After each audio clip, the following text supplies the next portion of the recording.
Oh my God, guys.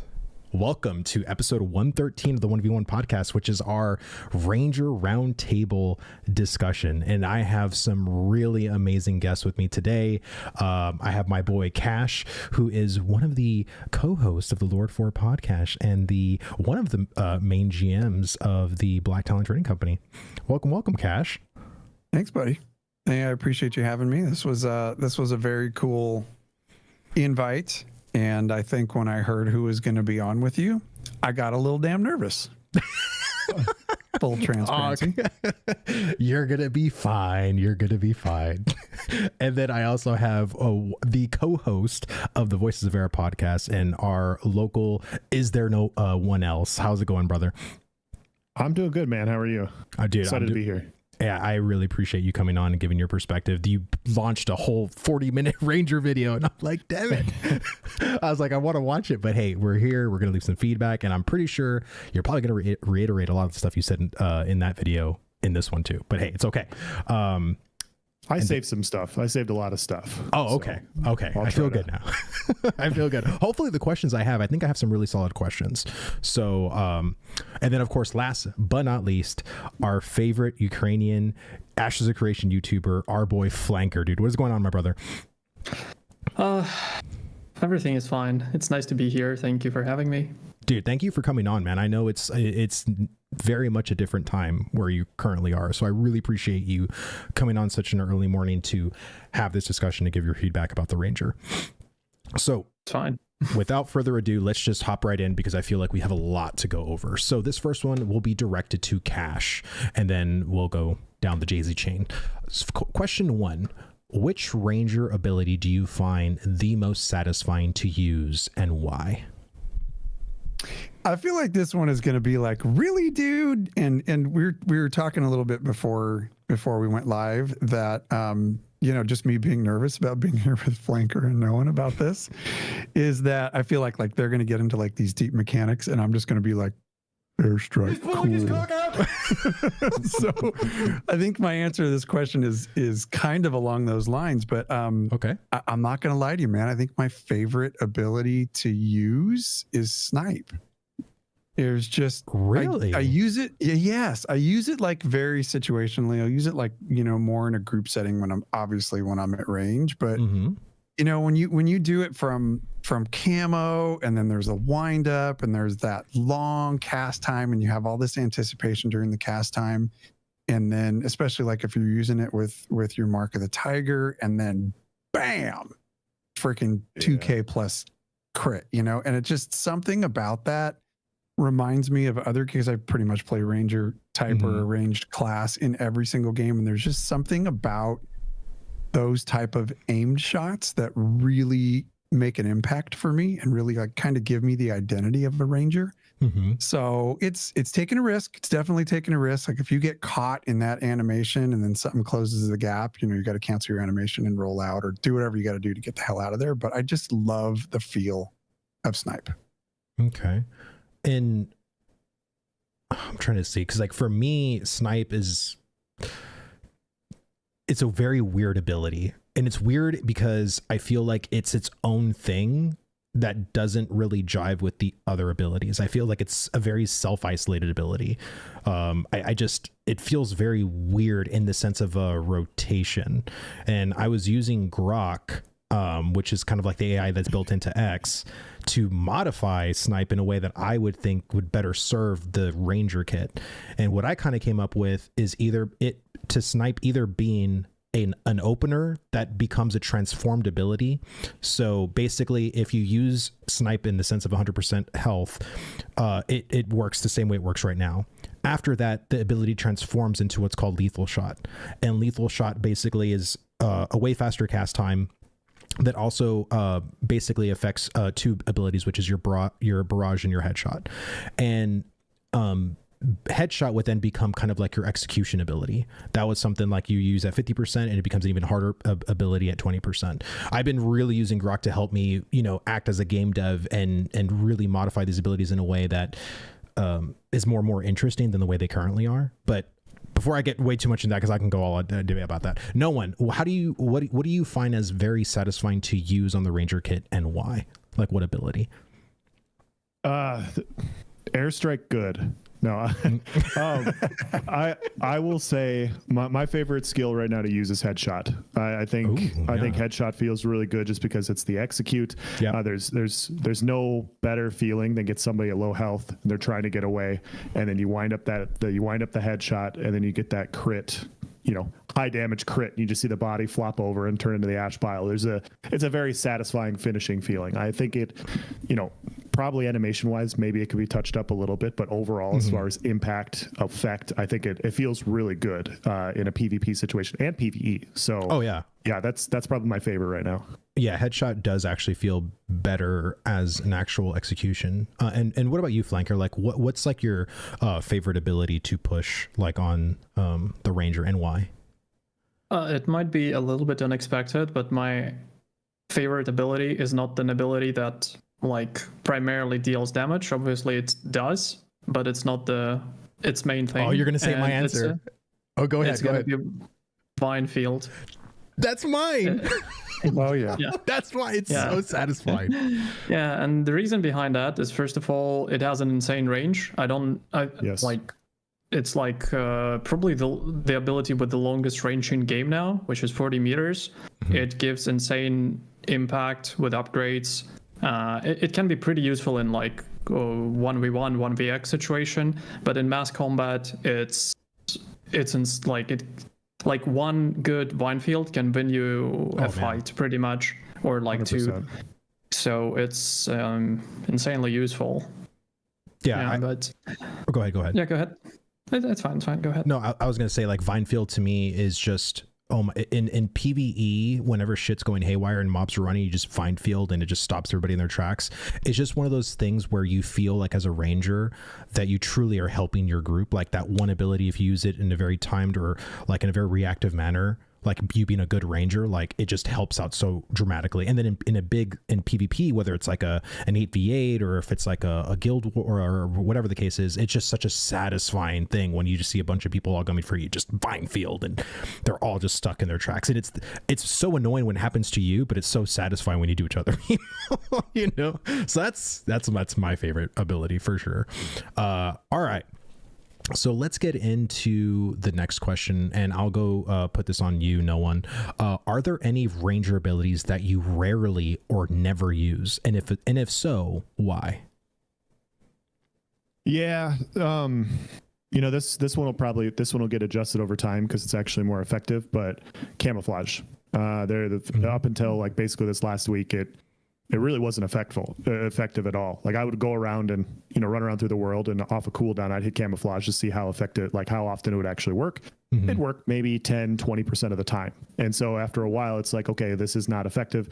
For a while there was also, I don't know if it still works this way, I kind of believe that it is, and I haven't done a full test, but even if you could activate your camouflage, if people were out of your render distance and then they came in range, they would see you. And so your camouflage wasn't working for people out of the render distance range. So even when you did get it to work, it wasn't actually working. My shoulder pads would show up, my like different things would pop up. And so it was just one of those like, okay, this is one of the, most stereotypical skills for the ranger. And it just isn't good right now just because of bugs and different things going on. And so yeah, I find myself not using it too much this last week. I do think it's been adjusted. I have actually had effect with it, and now I have to like retrain my brain to utilize a skill that actually has effect now over, what I've normally been doing.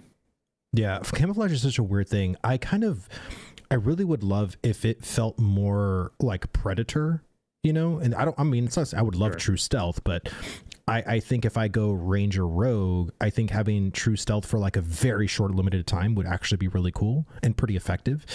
But I think as it currently stands, yeah, camouflage definitely needs some more broader tuning and strokes with it. And what about you, Flanker? Like what ability on the Ranger do you feel like you rarely use or even never use? In terms of offensive abilities, I would say probably Thundering Shot. Even though it has a pretty good potential, the problem with Thundering Shot is the fact that you need to apply Daze first, and the chance of applying Dazed, like you need to use the concussive ammo, I believe that's the name for it. Yep. And while snared and bleeds are applied with 100% chance. For dazed, it's only 50% chance. So it's not always reliable.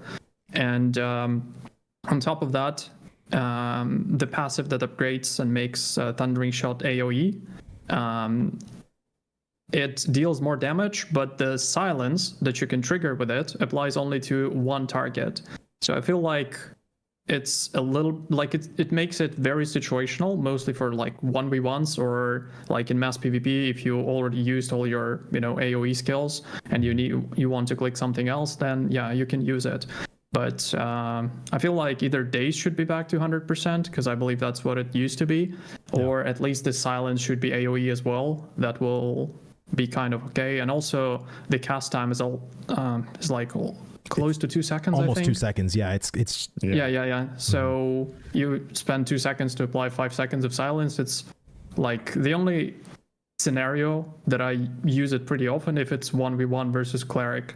Right. If you apply double silence, then you can have a decent chance to win. But in many other cases, it's like very situational. Right. So it's not really like probably even a part of your rotation if you're doing like PvE content, right? For PvE, it's fine because it's like 250% damage. It's fine when you used all your, scatter shots, raining death, and pretty much, yeah. But for PvE, it's okay-ish. But for PvP, I feel like there's room for improvement potentially. Okay. What about you, Cash? What ability do you find like just that you just like, oh man, I really don't use that ability, or like why don't I use this ability enough? Probably airstrike for me. I don't really I use it like very situationally. You can use it as an escaper to get a little bit of distance. Yeah. But I just felt like I'm not super impressed with the damage, although I'm incredibly impressed with the way it looks, because it looks amazing. It's gorgeous. And it definitely gives like that ranger feel, that ranger aesthetic. It is something that I'll use if I'm positive that something has been affected by like my weighted enhancement, because it'll, it's like you're going over and you make contact. It turns a snare into a root, which is kind of nice if you need to kind of get out of there. But to be honest with you, I think one of the biggest situations that I used it for early on in the game when I was, grinding gear and trying to get levels and such was that infamous hill at Carfin. Oh, I use it there for sure. Yeah. Like every night. But yeah, it's probably one of my, too. Oh yeah. Yeah. Especially for when I scatter shot myself off the freaking cliff or off the ledge, because I've done that several times. We'll go over that. We'll go over that.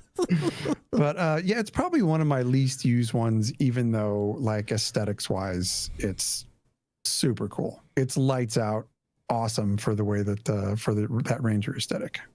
Yeah, for me, this could be quite controversial, but for people that don't know how I play, I haven't really been leveling or anything like that. For me, it's more specifically the focused scatter shot. That ability sucks. And again, when it works, it's great. But for how much it doesn't work and how much it just makes me so aggravated to use it, like for once, like how many of y'all have ever did a double scatter shot when you didn't want to? Like I have. How many times have you did where the beam was perfectly like on the target and it still missed when it goes through the target? Me. Yeah, if you're at elevation, it does seem to have some problems if we're shooting up or down. And I'm not even talking about elevation. I'm talking even surface. Like it's happened to me so many times, and it feels like that ability, along with the knockback, it's not a fun, nor is like I actually for a while I didn't even have it on my bar. I just completely got rid of scattershot because it was just so annoying. And of course now they did the thing where now it does work with elevation, but it does, but it doesn't. Like it depends on what elevation you are. If you're on a cliff and there's like a thing at the bottom, it won't work. Like I've tried it, like with minotaurs and everything like that. It's still, there's so much that they need to do with that ability. And I think having that ability, especially the passive that makes it a charge and make it an action based, it provides so many problems, which is why I just do all of the tab target abilities, because I know they're reliably going to hit the target, you know? So for me, I would say that ability is just some one of the abilities that I still rarely ever use. And if I do use scatter shot, I just use it in the double tap to just do the, you know, I don't even do the charged anymore because it's just annoying.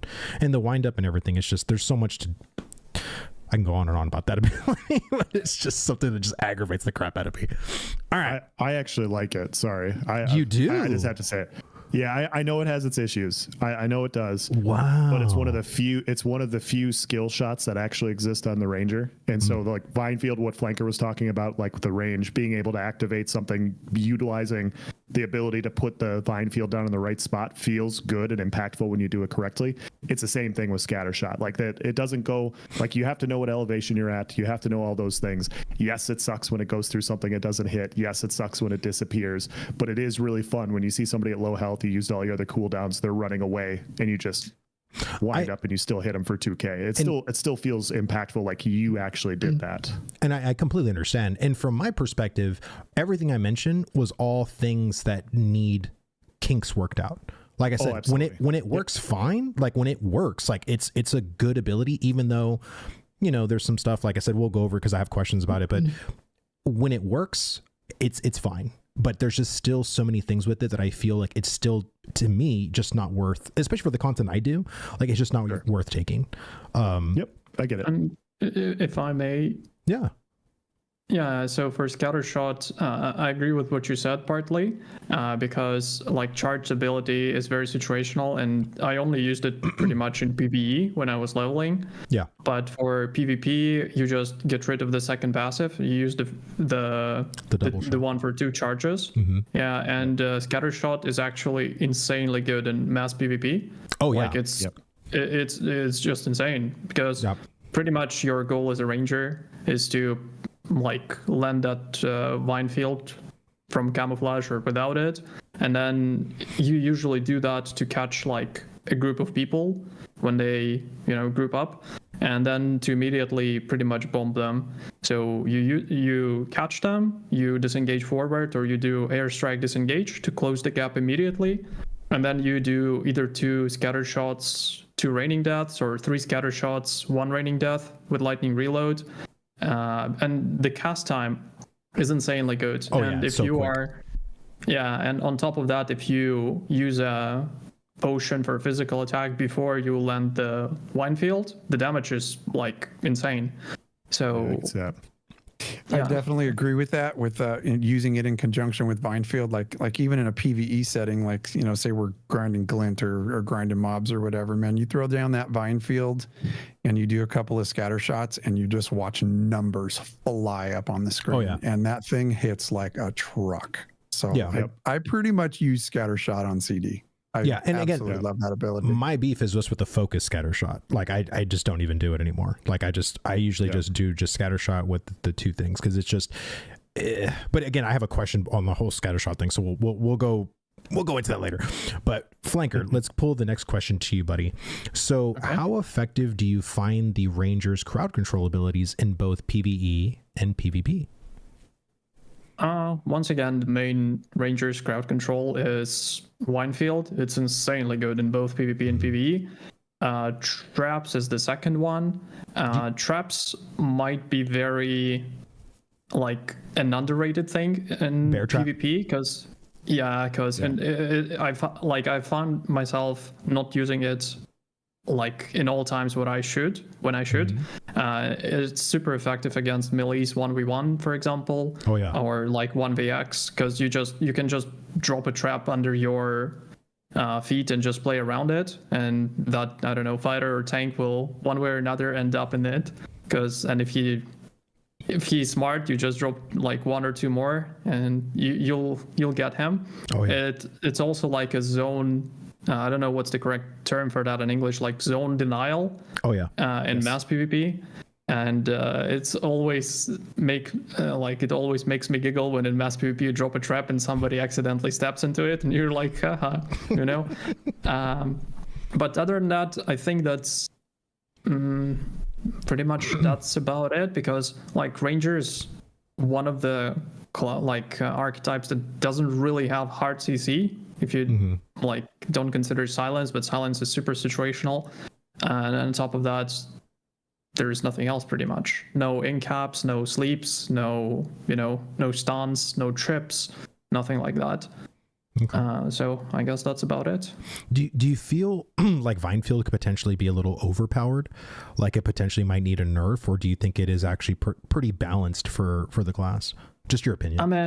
I mean, maybe it's a little bit, overpowered, but at the same time, it's not. Why? Because like if there was no Vinefield, or it was like kind of nerfed, what else do you need Ranger for? Pretty much. Like it's super.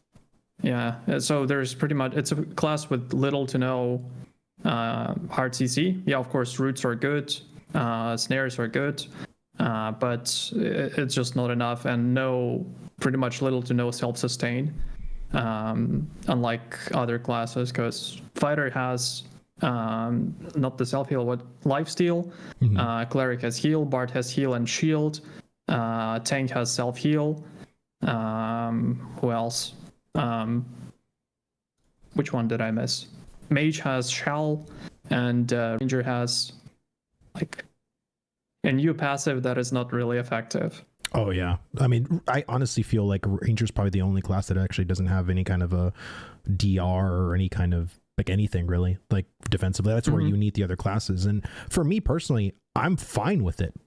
But the problem I have is that other class, like the majority of other classes have that. So it's like, I kind of want classes to have like strengths and weaknesses, and there's some classes that, where are the weaknesses? Like there's clear weaknesses on the Ranger, but some classes like the Bard don't really have a weakness, you know what I mean? And so I kind of want them to kind of get into that design of, it's okay that your class is weak in this particular category, because I think homogenization is probably the treacherous evil that has plagued MMOs, and especially recently with PvP, of why a lot of PvP MMOs suck, because they just homogenize every single class. So Cash, what about you? Like, how do you feel about the Rangers CC abilities in both PvE and PvP from your experience? Again, I think Vinefield is the perfect balance. I mean, you're looking at a class that doesn't have all these other things that we're talking about, and in a lot of ways, the Ranger can be it's kind of a selfish DPS class. And I think the self-sustain that Flanker mentioned is very important, because it does make playing the game a little bit more difficult, like at lower levels when you're trying to play solo. So you need to have something. And Vinefield is something that especially if you're out there by yourself, or even not, like you're just using that thing on cooldown. And like in a PvP setting, it's really nice because it's a very recognizable skill. People know when that thing's coming down, and there is no question when you're caught in it. So you're getting people to burn their escapes right off the bat. Yeah. So if you have another class that follows that up immediately with another type of CC, like even with diminishing returns, it's super recognizable, but it is going to get people to burn that escape very quickly. And if you can't get to your escape button, or if you're just not used to that kind of gameplay or to that PvP gameplay, and you get caught in that, if you're in there for any period of time in a PvP setting, you're done. Like it's over. So I'm pretty happy with it. I mean, it can be used in all kinds of different situations. And like Flanker was saying, like, man, you could be way on the back line and you can drop that thing and nobody would even see that you're there. Because of the range on Vine.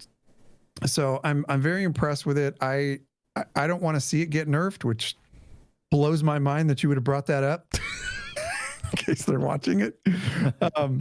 I think it's a fantastic skill, and it's one of the mainstays in the Ranger kit, and I don't want to see anything happen to it. I've been in so many guild discords where people have mentioned that. That's why I said it, because again, it's the one Ranger ability that I feel like really sets us apart. And so, but again, it's so annoying when it happens to you. Like, oh man, they need to nerf Vinefield. I'm like, bro, that's all we got. Like you're wanting us to nerf the one ability that we have going for us. Like, come on, dude. That's the one reason. It's the one reason why I'm very, very acquainted with my escape.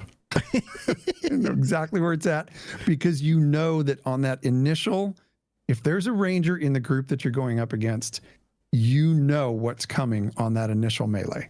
Right. You are getting vines. And if you get stuck in it, you got to be super quick on the draw to get yourself out of it, because otherwise you're done. Mm-hmm. And what about you, No One? How do you feel about crowd control on the ranger? I think it's I mean, if you want to argue best skills in the game, it's up there in medium and large scale PvP. Like it's an S tier skill. It's for sure. It's definitely up there. So if you look at it in PvE, I've had it in groups where, you know, we were lower levels. Tank pulled a little bit more than he could chew. We had 2 to 3 rangers, and we were just rotating vine fields, and everything is just locked in place. And it was like, dude, back up, get your shit back. Like we got this. Literally, like if your tank's in trouble, ranger's his best friend at that point when you're pulling large groups of ads. So in both environments, it's really, really good. We'll probably talk about it later, but the one thing I wanted to also say as it pertains to PvP is I understand that people don't like vine field. And I totally understand where that's coming from, because it's a large area. It roots people in place. I totally understand that it's annoying to deal with because you die immediately. A lot of that's due to the current meta we're in with the high damage that we currently have, where if you get locked in a vine field for a couple of seconds, regardless of your archetype, unless you have a couple of healers right there, you're probably dead. And so it feels bad because it just automatically means like, okay, I'm done now, because people are going to slam into the vine field. If damage was a little bit lower, you know, and they're talking about adjusting it, I don't think that vine field would feel nearly as terrible as it does right now. And there's some of those outside factors when it comes into vine field, and something to take into account. Now, but yeah, going off of what Flanker said earlier as well about traps. Traps is another one of those things I was thinking about as well, because I'll rotate them on and off my bar, and I do think that they're good, but like in dueling and like the current meta, the way it is, the fights don't normally last too long to where you really get to feel the effect of traps, right? When you have 3 traps, if the fights lasted longer and people were jumping into them a bit more, you'd be like, God damn, bear traps are really good. But sometimes these fights just go like they're over in like 20, 30 seconds. And it's like, okay, vine field, you're dead, or vine field, bear trap, you're dead. And like, I think it's good. And so so overall, I think both skills are very good. I think it, like they said as well, it's the biggest strength on the ranger right now is just control, being able to snare and root people. Okay. Well, let's go and hear your opinion, No One, about this next question. So what do you think about the ranger as far as burst damage options, or do you think it's actually more suited for sustained damage? Oh man. Okay. I'm just gonna rip the Band-Aid off. I think functionally the Ranger kit, like from an aesthetic viewpoint, I think it looks really good. From an impactful standpoint, it's good. From a fantasy, like seeing Rangers in other video games, seeing Rangers in movies, it doesn't fit. It doesn't look right to me. And my perspective on it is there are some burst options, but how much of it is burst options exist because damage is so high, and how much of it is these skills are good? And I don't really know. And when you also look at it, the Ranger has a shit ton of AoEs. And when I think of Ranger, when I think of Ranger in general, I think of skill shots, precision, ability, like precision, accuracy, endurance, like single target, acrobatics.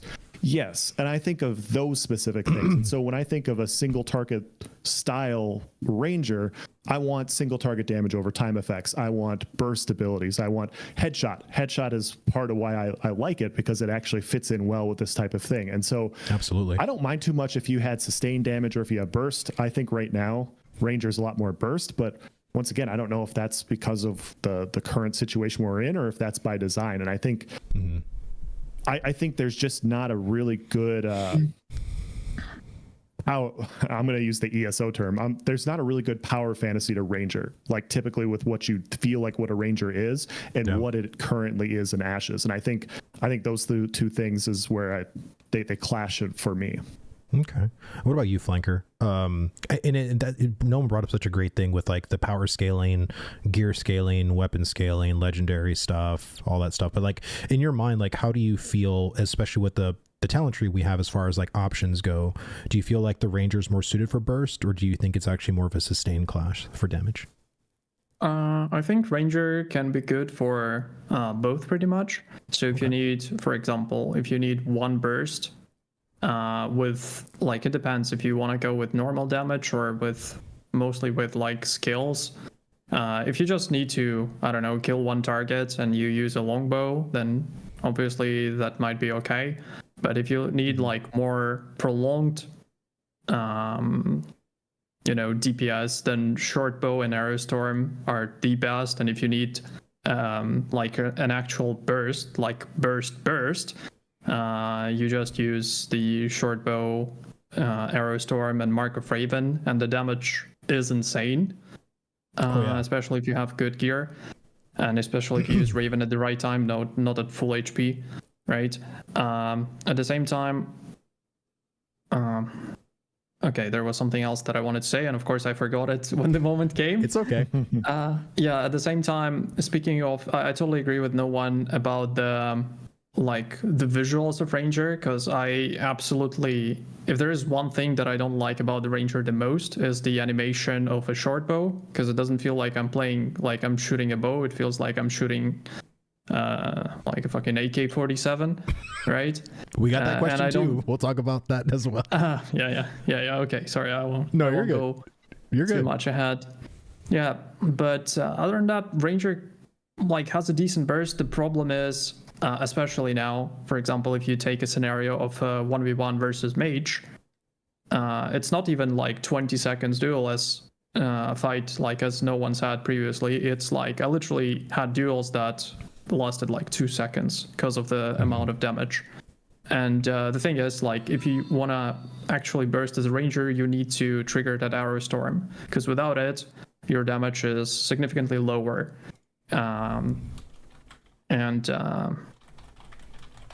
you just don't really have a chance to do that. It feels different it felt different on PTR server when there was a Node Siege event, Node Siege testing, because everybody had like, I didn't have like 250 strength and like 450 plus physical power. I had like 70 strength and like just a little bit power.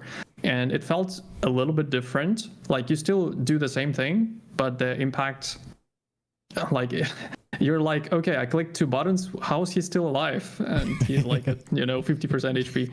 Yeah, but it's going to be very interesting if we played, like if there was, some fix in terms of TTK. I don't know what exactly they will do, but it's going to be super curious because the meta might, like, not the meta, but the experience may be completely different. Yeah, yeah. And the skill, there's going to be much more room for skill expression. Okay. And what about you, Cash, as far as like burst, sustain, like your experience in like how, like what do you envision? Because I think that's truly, because TTK I think poses so many different things and issues right now, but like what are you envisioning for the Ranger? I think there's a good enough kit for you to be able to play it both ways. And it just depends on the skills you're using, the combos you're using. If you need burst, then you know what combos you need to use. You know what marks you need to use at the right times and in the right situations in order to get that damage up. But the problem is that burst damage cannot sustain for long fights. Like you have to kind of parse it out and really watch what you're using, because if say you don't have a bard in your group, Rangers are pretty well known right now for gulping mana like it's a freaking beer on a hot day. I mean, it goes away quick. So it does kind of go back a little bit to the aesthetic for me too. I'm not super disappointed with the aesthetic. I think that there's enough skills in there to kind of give me that fantasy feel, but like no one was saying, being able to have like some sustained over time effects, like being able to use poisons. The one that I go back to is I forget, but ESO has an ability where Poison it puts injection? a dot. Poison injection. Thank you. It puts that dot down, and like that was like exclusively one of my favorite and most powerful abilities when I played ESO. that one. I loved it. Yeah. So, maybe some other opportunities to use poisons. I don't know. Maybe you get an enhancement that gives you a poison instead of one of the things that we're currently using. But I'm okay. I'm okay with the aesthetic. I feel really good with it. And I feel that the burst damage versus to more of a long-term sustained is just it's built into the abilities that you have. So you can kind of use it for both. Yeah. And I think my vision is to have both. Like I want Rangers to have the abilities to talent into burst or into sustain. I just think right now, because we have a very basic kit, we don't have all 30 to 40 abilities potentially for the Ranger. We don't have, a lot of passive options for abilities, or some abilities that have 0 passive options. So, the reason why I wanted to have these roundtables is to give the developers perspective from people who have been playing these classes every single day, what people are hoping for some of these classes. Like after seeing the Rogue, with how stab and backstab is for the same ability, dude, I want to see more transformed abilities. I want Snipe to not feel clunky in the sense of, well, Snipe's really only good in an opener. Why? If that's the case, cool, let's do that. But why can't we transform the ability after the opener is done? You know what I'm saying? Like, we need to start looking at these abilities in the sense of, like, how can we make a flow happen? Because I feel, in my opinion, and it's kind of goes with the fighter as well, every ability feels very self-isolating. Like, I feel like this ability doesn't really go with this ability. Like, there's no real rotation. I'm just pushing buttons, really. Are there interactions? Yes, but it doesn't feel like they flow together. And I think that's a problem. I think that's an inherent problem with the design, with the old class design, because I think with the Bard, with the Rogue, clearly something has changed, and there is a kind of flow, there is a kind of dance, so to speak, for how these new classes are getting designed. So I would love if some of the old classes got designed in that kind of way. But Flanker, I want to pose the next question to you. How do you feel about the reliability of range attacks on uneven terrain? Have you noticed any improvements, or are you still having issues? Well, mostly, like, it used to be worse, obviously, before the scatter shot got fixed. Normally, I don't really have issues with that, and I'm familiar with the terrain. Like, if there is a possibility, I prefer to choose the terrain that is, comfortable for me, obviously. But I wouldn't say that's that big of an issue for me. I don't recall myself having issues with that as well, but it's mostly in PvP, because PvE, like, I haven't really been doing PvE for a long time, so okay. Yeah. Okay. And what about you, Cash? Do you feel like there's more of a reliability on uneven terrain? Do you notice, like, the improvements, or are you still facing issues? I know, and I'm specifically talking about scattershot. I haven't really noticed any inherent issues with any of the other abilities, but except for scattershot. That one was the most frustrating for me. Okay.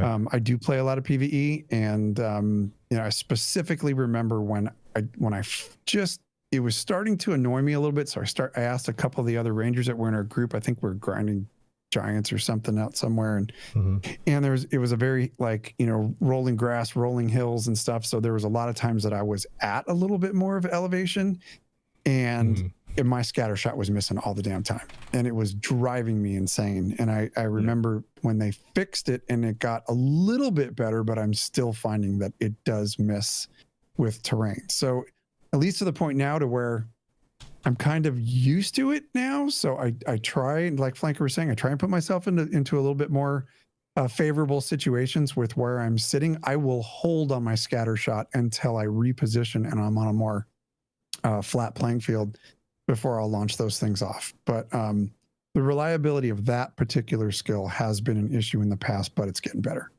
Okay. And what about you, No One? Yeah, I'm not gonna improve upon what they said. It's exactly what they said, that it's the only skill that I've had issues with elevation. It's gotten better to a point to where I know when it's probably going to miss and when it's not, and so I don't even really think about elevation anymore, because it's at least reliable enough to where I know what misses and what doesn't, and so that I know when to use it and when not to use it at this point. But in the beginning, during the first part of this phase, yeah, it was really frustrating. Like, you're standing on a rock and it shoots over its head, and you're like, okay, cool. oh, there goes a cooldown. I'm dead. Time to respawn. Yeah, I was actually debating to even put this question on there, but I wanted to because they did make changes and improvements to Scattershot, but I feel like I'm still having issues with how it's currently working. And I think they need, I don't know, in my mind, I just get so frustrated that I'd wish they just change the ability entirely. Like, I don't know. It's just a frustrating thing. And it's like, if the ability is that hard to get right in the back end, then why don't we just make it easy and just change it entirely? Like, I don't know. Like, I think that'd be fine, but I know people like the fact that it has like a skill shot component to it. I know also the fact that it's kind of weird that I haven't really heard a lot of people use action mode on Ranger, but you know, I think most people have been using it in a very tab way. Who did I ask last time for the question? Was it you, no one? Or was it Flanker? Yes.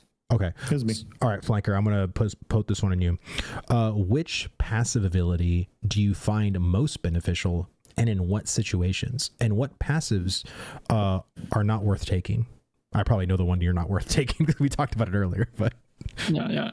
You mean the passives from the skill trees or like weapon skill trees? No, the actual talent tree for the skill Ranger. trees. I mean, the most effective is obviously the one for Winefield, because it makes your main skill stronger, right? And it basically forces the enemy players to actually use that escape button or trinket, as it's usually called, I believe. Right. Other passives, like pretty much all passives are kind of make sense apart from the latest that has been added. The one for I actually don't really know why they even made it like a separate passive, because like regeneration buff itself is not that, you know, strong of an ability. Obviously you don't spend a skill point, but at least you could just add that bonus to the regeneration buff, right? Instead of making it a separate passive, because it just doesn't really make sense to use it. Like, it's not worth the skill point. But once again, we don't know. Maybe that passive it's going to be possible to upgrade it in future with the augments. I don't know. And the second good thing about that passive is that we kind of have a precedent that they added a new skill to a class, which means it may happen again for both Ranger and other classes that needs something, you know, like a cherry on the top. But other than that, like, passives for skills mostly kind of make sense. The only one that I still don't understand to this day, because I kind of tried to use it and I'm like, what's the difference, is the passive for Barrage that kind of reduces or removes the penalty when you're moving while casting Barrage, because Barrage is pretty much your main ability, right? And I'm like, what is this all about? Why should I spend a point here? It just doesn't make sense. Completely agree. And also I'm not sure that they, like, I get the idea about, you know, 3 different types of ammo, but I'm not sure, like, should it really require 3 different skill points? Because ideally you want to use all 3, but in different scenarios. So it would be nice to switch from one to another, but at the same time you will have to waste 3 points, and it's kind of, I think, you know, at this point it's kind of fine, because like you can just click 2 buttons quickly respect. Even I sometimes even did that, like mid combat. For example, I see, like, we have a guild war, I see a mage approaching me, and I'm like, okay, switching to Dazed, Code Brown, you know, but at the same time I'm not sure whether it's like how it's going to be eventually, because I'm not sure whether you will be able to change your skills just, you know, like in 1 second, or you will have to go to a node, talk to NPC, or do something like that. So I'm not really sure about that. I think I completely agree with you on the sense of the enhancements, because with Fighter recently they changed it to where they moved all the forms, like form of curiosity, form of fluidity, to you just leveling, and now you are awarded this ability instead of actually talented into it. So I think the Fighter, or the Ranger, I'm sorry, needs to kind of follow suit a little bit with that, to give, you know, just more player expression, because I kind of agree with you. Like talent into an enhancement doesn't feel that great, and it actually give people a chance to actually play with all the enhancements with that. But what about you, Cash? Like as far as like passives go, like what do you feel like is a very good passive ability, most beneficial to you, and what do you feel like you just don't even talent into it? I'm gonna go right with you guys with the enhancements, specifically barbed and weighted. I find that I use those more often than not. I think to just, if those abilities were something that would be more of a toggle, even if it's an out of combat toggle, I think that would be really good for you to be able to choose any of those weights. And I think I hate to bring in, like role playing your characters, but even from a role play perspective, or from, from an aesthetic of what the ranger really is, really what would be the difference between a ranger reaching back and grabbing a different type of arrow and loading it up? Even if it has to be out of combat, I'd be fine with that. But I think the enhancements should be something that's a little more situational without having to respec. Because like Flanker's saying, like right now it doesn't matter, but it's going to eventually matter what kit you have available to you, and what kit you're going to have to spec out of, or go to an NPC to spec out of, or spend points to spec out of to get into another one. So I like those as passives very much. I think they're a lot of fun. Obviously PvE, PvP is going to be real situational, but I'd like to see those more of a toggle than anything else. Okay. And what about you, No One? As far as like your most beneficial passive, and what passives do you just feel like you don't use at all? Yeah, I agree with Flanker. The Vines passive's the best one. I also agree that the regen passive doesn't make much sense when you already have a regen skill. And I joked about it on my video, but like I've been in groups where I put the regen passive on one of my friends and be like, "Hey man, how's your regen doing?" And they're like, "I don't notice a thing at all." Like, "What did you do?" It's like, yeah, exactly. Like it doesn't do anything. And so then they put in they put the regen in passive in, and you now have to assign a skill point in order to get more regen. And I understand why rangers have to have less regen. I understand from a range perspective and everything, but at the same time, like you then have to, like they said, you have to remove a skill point in order to fit it. And you're probably going to remove a skill point in order to fit it, because oftentimes the ranger passives are, the regen is just really tough to come by, and it just doesn't feel as good. Like perfect example, in phase 1, I was playing my fighter, and when I got up to about level 20, I had all the skills and passives I needed. When I was playing my ranger, I needed all 25 levels, I felt like, in order to get everything that I wanted, passive wise and everything fully equipped out, because there's just so many situational things to bounce back and forth to, and it just doesn't feel as good. But yeah, I don't know. There's definitely, I think there's just some bloat in the passive department, I think, for Ranger that could be overhauled a little bit to make it feel a little bit smoother. Yeah, I think I was really baffled with the siphoning regeneration passive when they added that. I was like, I think one thing they could actually add to that is make it to where regeneration is both applied to you as the ranger and the person you're giving it to. So it's an actual, like, I can still use it. Like, I don't mind if I have to give it away, but if I'm talenting in for this regeneration and I don't even get the benefit at all, I think that's kind of a little silly, at least in my opinion. But yeah, I also agree with Flanker with the barrage passive. I've never talented into it, and I feel like it doesn't really matter too much in the grand scheme of things. Like when I've used it to see like how it feels, like it feels okay, but I don't mind it having the penalty movement either. So I feel like it's just a very wasted passive skill for barrage. I think they would need to do something for that. I think just come up with a completely different passive for barrage, because I don't think anybody minds that movement hindrance casting barrage, because it's so quick. It's such a rapid, and then it's done, right? I don't think it's that big of a deal. Yeah, that's actually the passive I swap out when I put Party Strider on for my group. So if I want everybody to have the 10% move speed, oh dude, and I might forget, and I'm like, okay, which passive will I probably be okay with not having? That's the one I'm okay with not having. So I agree with you guys there too. Party Strider, oh my god, that ability is so good. All right, and Cash, I think we're on to you now, right? Let me see. Yeah. Where is? Sorry, I lost my place. No, you're good. Okay, here we go. Are there any Oh wait, no, we just went that one. Do you feel like Rangers passives feel unique and fitting for the class, or do they seem generic? Yeah, I'll kind of harken back a little bit to what I was talking about before with like barbed, and the reason that I feel that way, I do feel like they're unique, and they do, maybe not necessarily like super unique, but they do fit the class. You know, if you look at the armaments, they would certainly be based off of things that you would do to your arrows, right? If you want more bleeding, you switch out a broadhead that is going to give you more. And I'm talking like real life, like it would give you switch out a broadhead that's going to give you more impact or more bleeding. Something that's got a little bit heavier knockdown, or, you know, in the case of a fantasy game, something like a magic broadhead that's going to give you like a snare or something like that. Right.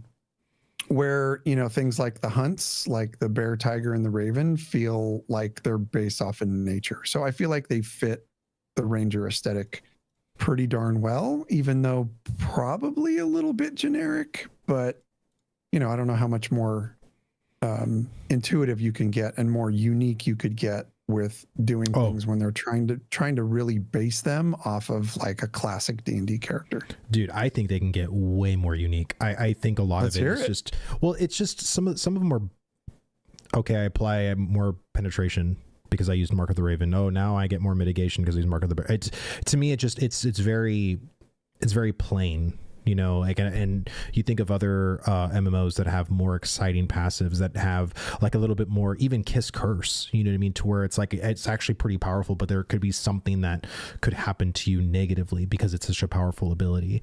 Like, I think Kiss Curse is something that I haven't seen Ashes of Creation do at all for classes.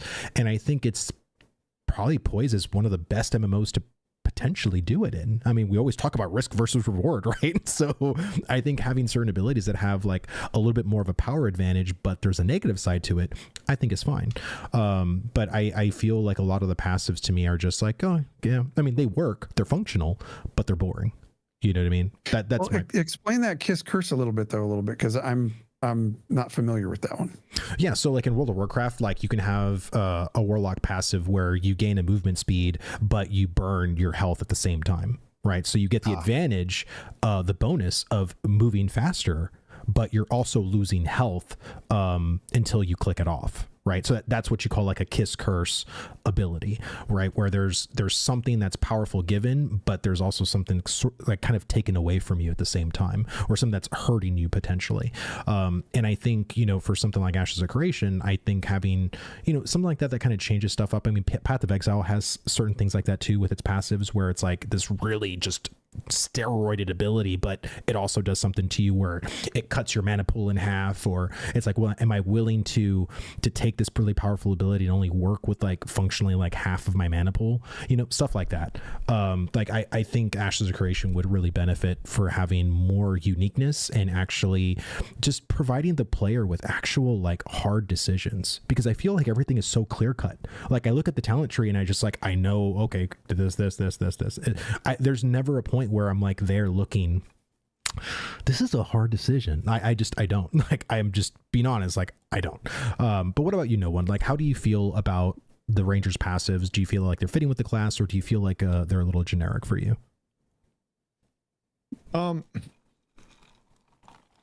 So I do like the idea of the hunts and the marks. I will say I do like it. I like the idea too. But yeah, but my thought process with this is, and when I was making my video, I was like, you know, how does Rangers stand out? That was the question I asked myself, because we already said it before. You brought up a really good point earlier, Vladis, talking about how, you know, we're only at level 25. We're missing a lot of passives. We're missing a lot of skills. There's a whole story to be told yet that we don't know.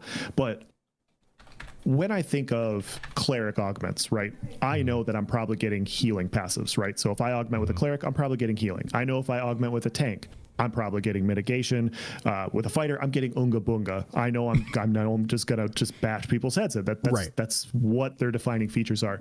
Right. When I think of the ranger, I don't know what I'm augmenting with. Like, am I augmenting and getting hunts and marks? Like how is that going to work? And it just, it doesn't feel defining enough, if that makes sense. And so, although I think it's cool, I don't know if it's strong enough, like when you think about the 64 class system, that people will know, hey, I'm choosing Ranger as a secondary archetype. This is what I want it to be. And I'm going to get this. It feels like it's just a mystery box, basically. Yeah. I think for me, the mark system just needs more oomph to it. They're just so, again, it just, you know, and it's not saying that basic abilities can't be functionally good, but I just think that because we only have 8 choices, right, as a base class, you need every class to have like some uniqueness that really draws the player in. And I just feel like they've gone too safe with the Ranger, in my opinion. I think visually, the visual team for the abilities have been really, really good.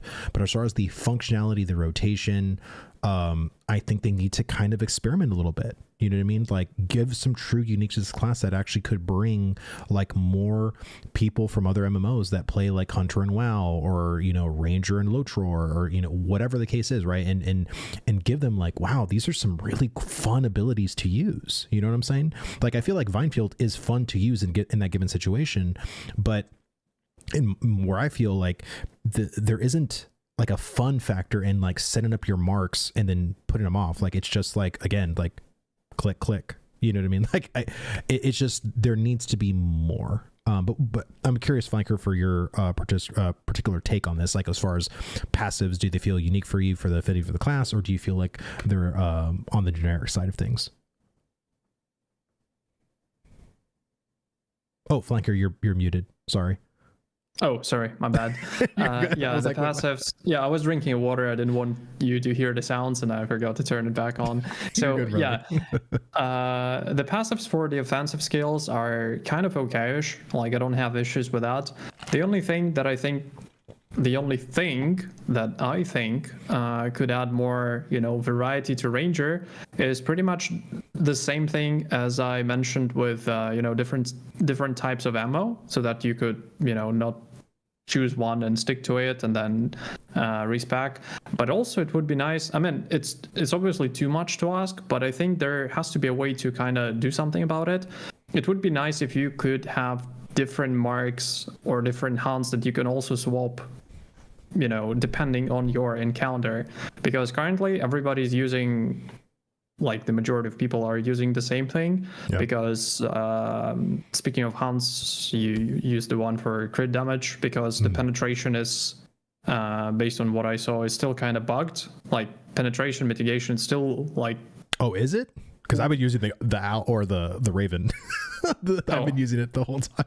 Yeah, I was not using it at first, and I've been told, why are you not using Raven? I was like, because it doesn't seem to work properly. Mm-hmm. And then people were like, oh yeah, it actually doesn't work properly. Wow. Or like Tiger? The difference is insignificant. Yeah, of course. And it would be nice if you could choose which marker you're using instead of, you know, just sticking to one, because right. But at the same time, like it feels like it's too much to ask, because if you just, you know, unlock 3 marks with 1 skill point or something like that, like where would you spend your skill points then, right? There's not that many skills, so I'm like, I don't know what's the correct decision here. At least I haven't really thought too much about it. And same applies to like marks and hunts, and I'm like, And at the same time, it doesn't even make sense now to allocate your skill points to multiple marks, because they share the same cooldown. So you can only use like 8 seconds burst window once in a minute.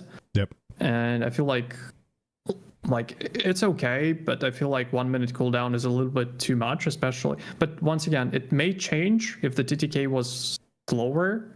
But now if you're in mass PvP, you use it once, and like, you know, good luck surviving that 1 minute. Mm-hmm. All right. And well, what about Cash? Did you answer this question? Yeah, I answered it first. I do have something to add, though. I mean, it would be it would be cool that if through just the leveling process that your marks and your enhancements became toggleable, like we were talking about. But on the skill tree, you know, maybe they provide some different bonuses that you could choose from, and that's actually what you're choosing from in your skill tree. I mean, as opposed to having to just choose one that does penetration or one that gives you additional, 25% crit chance. There's different things for each one that you could choose. Yeah. And that's what you actually skill into. Yeah. I mean, it's kind of hard because, again, like I don't know what there's so many possibilities. I was asking Grok and basically redesigning the whole hunts and marks and enhancement system. And there were so many different scenarios we can take that conversation in of, either locking enhancements to specific marks and hunts or hunts to marks. It's wild what they can do. I'm curious as to see, like, I don't mind how it works now. Like, again, I agree with Lanker. It's good, but it's just good. You know what I mean? And I don't want the Ranger just to be good, a meh, middle of the road class. I want it to be a Ranger that rivals other games where people are like, have you played the Ranger in Ashes of Creation? That shit is bonkers. You know what I mean? That's the level I want this class to get to. And I feel like we're really far from that comparatively to some of the other classes in Ashes. I think we're just pretty far from that. But Cash, I'll go ahead and I'll put this next one on you. And this one's going to sort of change the kind of going off of passives now, going into something else entirely. How do you feel about the current bow mechanics, such as like draw time and projection speed, like when it comes to short bow versus long bow? I really enjoy the short bow. I think that the short bow is way faster, obviously. But I still find myself playing longbow. I like the aesthetics of the longbow. I like the way the longbows look. It just feels more like a distance archer to me, as opposed to right up in your face with a short bow. I think barrage feels absolutely amazing. The way that thing fires off, especially with a longbow.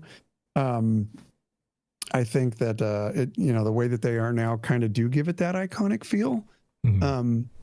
I don't, and I think we talked about this, but I'm going to bring it up again. I do not like the knockback of Scattershot at all. Same. And it's probably because of some of those 2 a.m. grind fests in the freaking forge when, I'm barely awake trying to continue leveling and I find myself like on the lower tier in the lava. Yeah. Just because I got a little bit too close to the edge. So to me, like that, for such a great skill, because I really like Scattershot and I use Scattershot on cooldown. I'm not a fan of the knockback at all, but I think the way that the skills look are in a good place, and they make me feel like it's the aesthetic of a Ranger. So I'm pretty happy with both long and short bow. I think for me, the thing with short bow versus longbow, they need complete distinctions. Short bow needs to have a way lesser range. They are very similar, and they shouldn't be like at all. I think the longbow needs to. I'm fine actually with the speed of the longbow, but it needs to have a way better range. It needs to be like 45 meters range compared to the short bow being maybe like, because the short bow to me should be a little bit more than melee.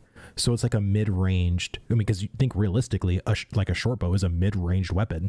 Like you shouldn't have 30 yards to use or 30 meters to use with the short bow. And I think limiting that aspect, because that's the kind of, if you want that very short gameplay, it's because you want to actually be in the fray. Like if you think of like a fighter potentially, right? But for me, like I think of like, Legolas or whatever, right? I want to have like a pretty big bow, right? Because I want to be at ranged. So that to me is like something I really, really wish Intrepid does, is to provide. I think short bow is actually a little bit too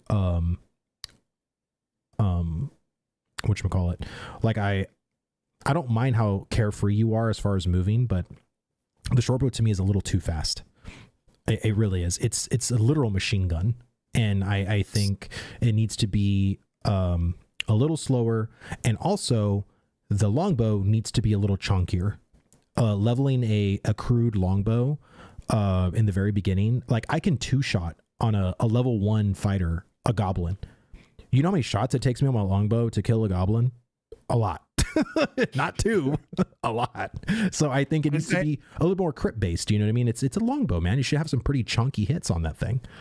So I have a quick follow up to that. So that are you talking like specifically, like say that you're using a longbow that you have to be a certain distance in order to use it? No, I'm saying vice versa for the short bow, because I think that was Steven's original vision, was to have limits. I just want a limit for how long you can go. So I don't want you to be in melee range and now you can't use your bow. I don't like that at all. I think that's terrible. And that was a great change that they did. Thank you for saying that. Yeah, that was a great change that they did that I want them to keep. But my thing is that I think the short bow should have as long of a range as like 20 meters. And again, I understand that it's going to be hard to do that because your abilities have ranges as well, basically.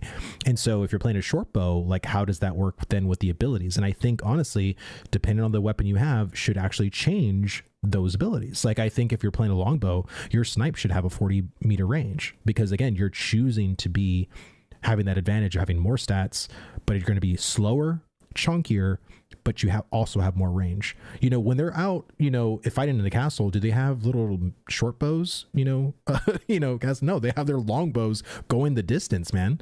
And so like that's the kind of thing that I want to see, especially with like castle sieges, node sieges, and stuff like that. Like I want these weapons to have ranged. Like I want to be on the balcony, like snapping fools, and I think right now the longbow does not have as long of a range as I think it should have. But no one, going on to you, like how do you feel about the ranges when it comes to bows, draw time, projection speed, all that stuff? I think we've been too nice to each other so far in this live stream, Vladis. I'm just kidding. I am probably the only person, I might be the only person that likes both the short bow and the long bow. And I like how they function. I like everything that they do. I don't mind the range of the short bow. I don't mind the rapid fire effect of the short bow, because I'm a nerd and I watch a lot of YouTube videos, and there actually is like historical precedence for short bow people to be able to shoot rapid fire. There actually is like that sort of thing, and people have tried to replicate it over time.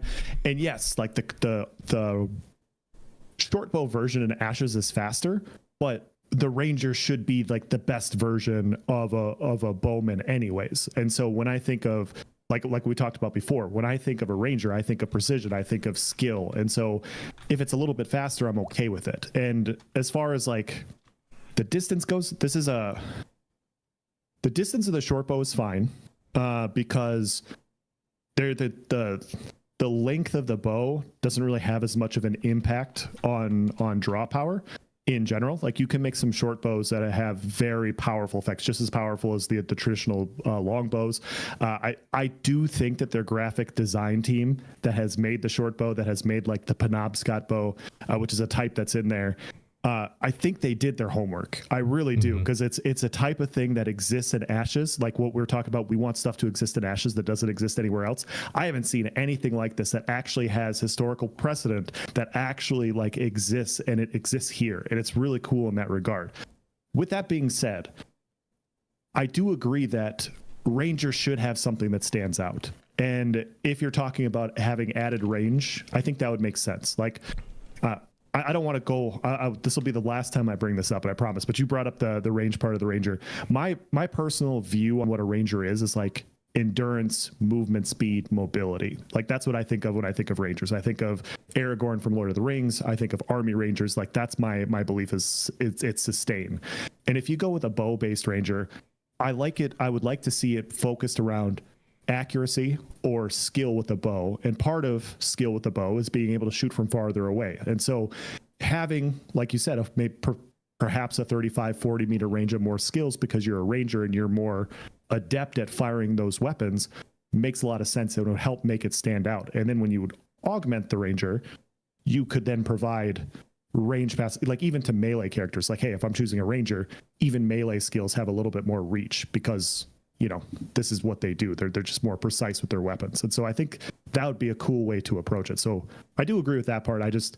I really like the short bow, long bow dynamics. I think it's really cool personally. So I think it is cool too. I just think that there's no distinction. Like, of course, like if the short bow could act as a long bow and have like chunky crits, like as a gamer, you're just going to go with that, right? Because who cares that the long bow, it's going to have like a little bit of a like much ranged, but the short bow is just superior in that regard. And I just don't, I want the weapons to actually have defining characteristics, and I think they're just a little too similar right now in some aspects. And I think the range to me is a huge thing, because I want people to pick a weapon based off of the kind of gameplay they're wanting to have. And I think really, like, you're just going to go with like, oh, it's more powerful, then I'll just go with the short bow. Like, even though the long bow gives you more stats, like, it's just, you're going to think about it in a more gamer kind of way. And so I think it needs to be limiting in that regard. And I don't want to give like, okay, let's have short bow do 30 meters or 30 yards. And then we'll give like the longbow 60. That's way too powerful. That's way too much. So I think you just need to nerf the short bow as far as range goes. Damage can stay the same. It could be a tad bit slower. I'm not saying I want it to be so slow. Like, I think I'm just talking like maybe like a 5% speed nerf on the short bow. But I think in my opinion, there needs to be a range distinction is all I'm saying. I personally choose the longbow over the short bow for the wound passives. I like the ability to, mitigate healing, and I also like the chunkier damage that the longbow gives with the overall power that it provides compared to the short bow. Obviously, I know like on other classes, I like the short bow a little bit more. I do think that they have some of that passive wise, but leaning into that a little bit more, I agree with you that it'd be cool if it separated themselves a little bit more than that. Than just those individual passives. I can get behind that. Yeah.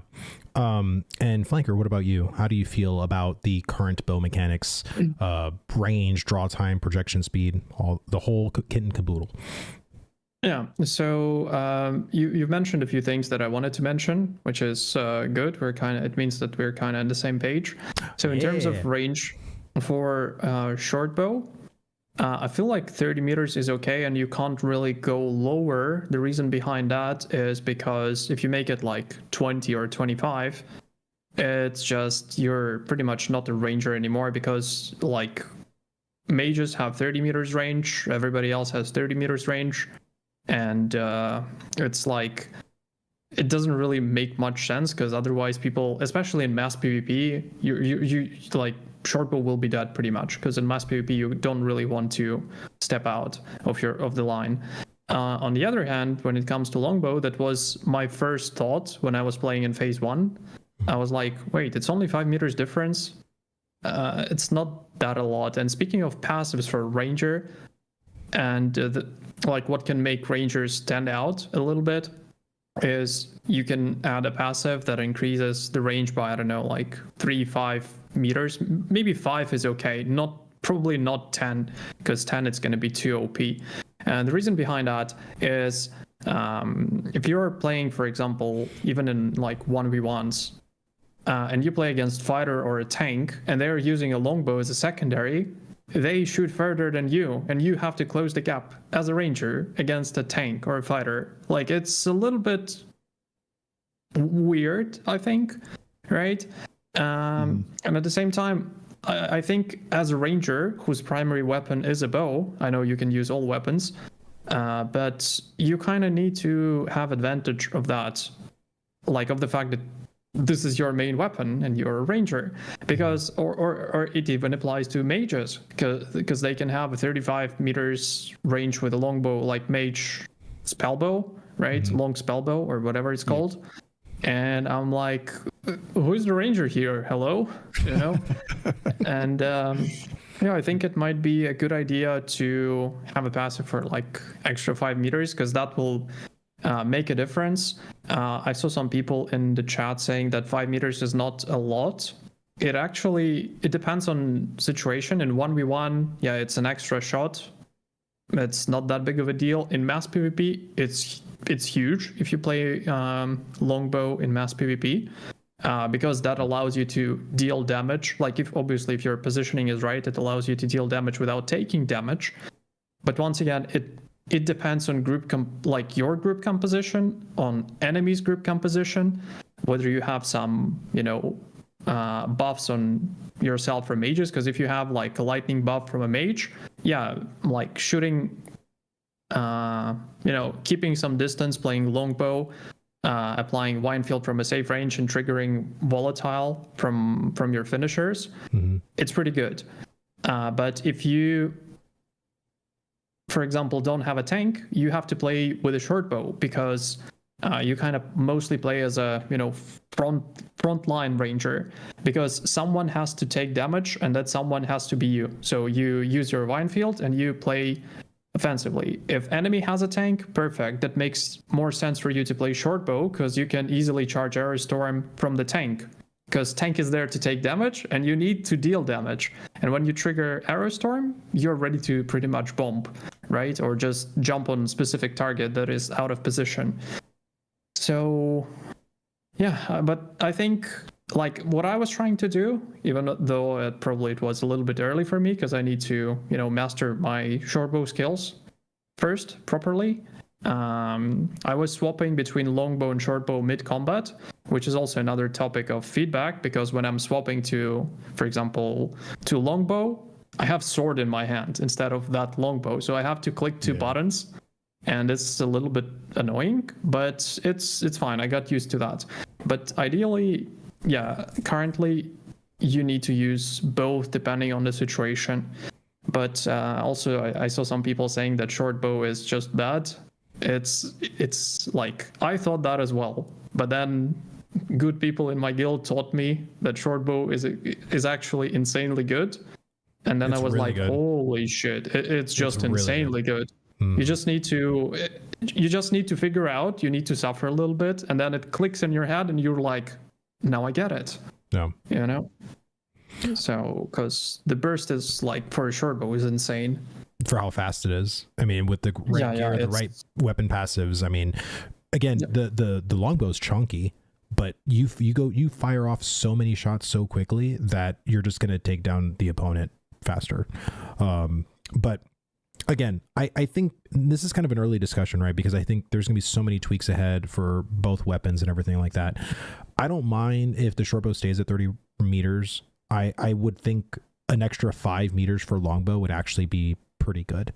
I think 40 wouldn't break the game, in my opinion. So now you have 40 compared to 30. And you could even make it specific for like having like an actual like a ranger mastery.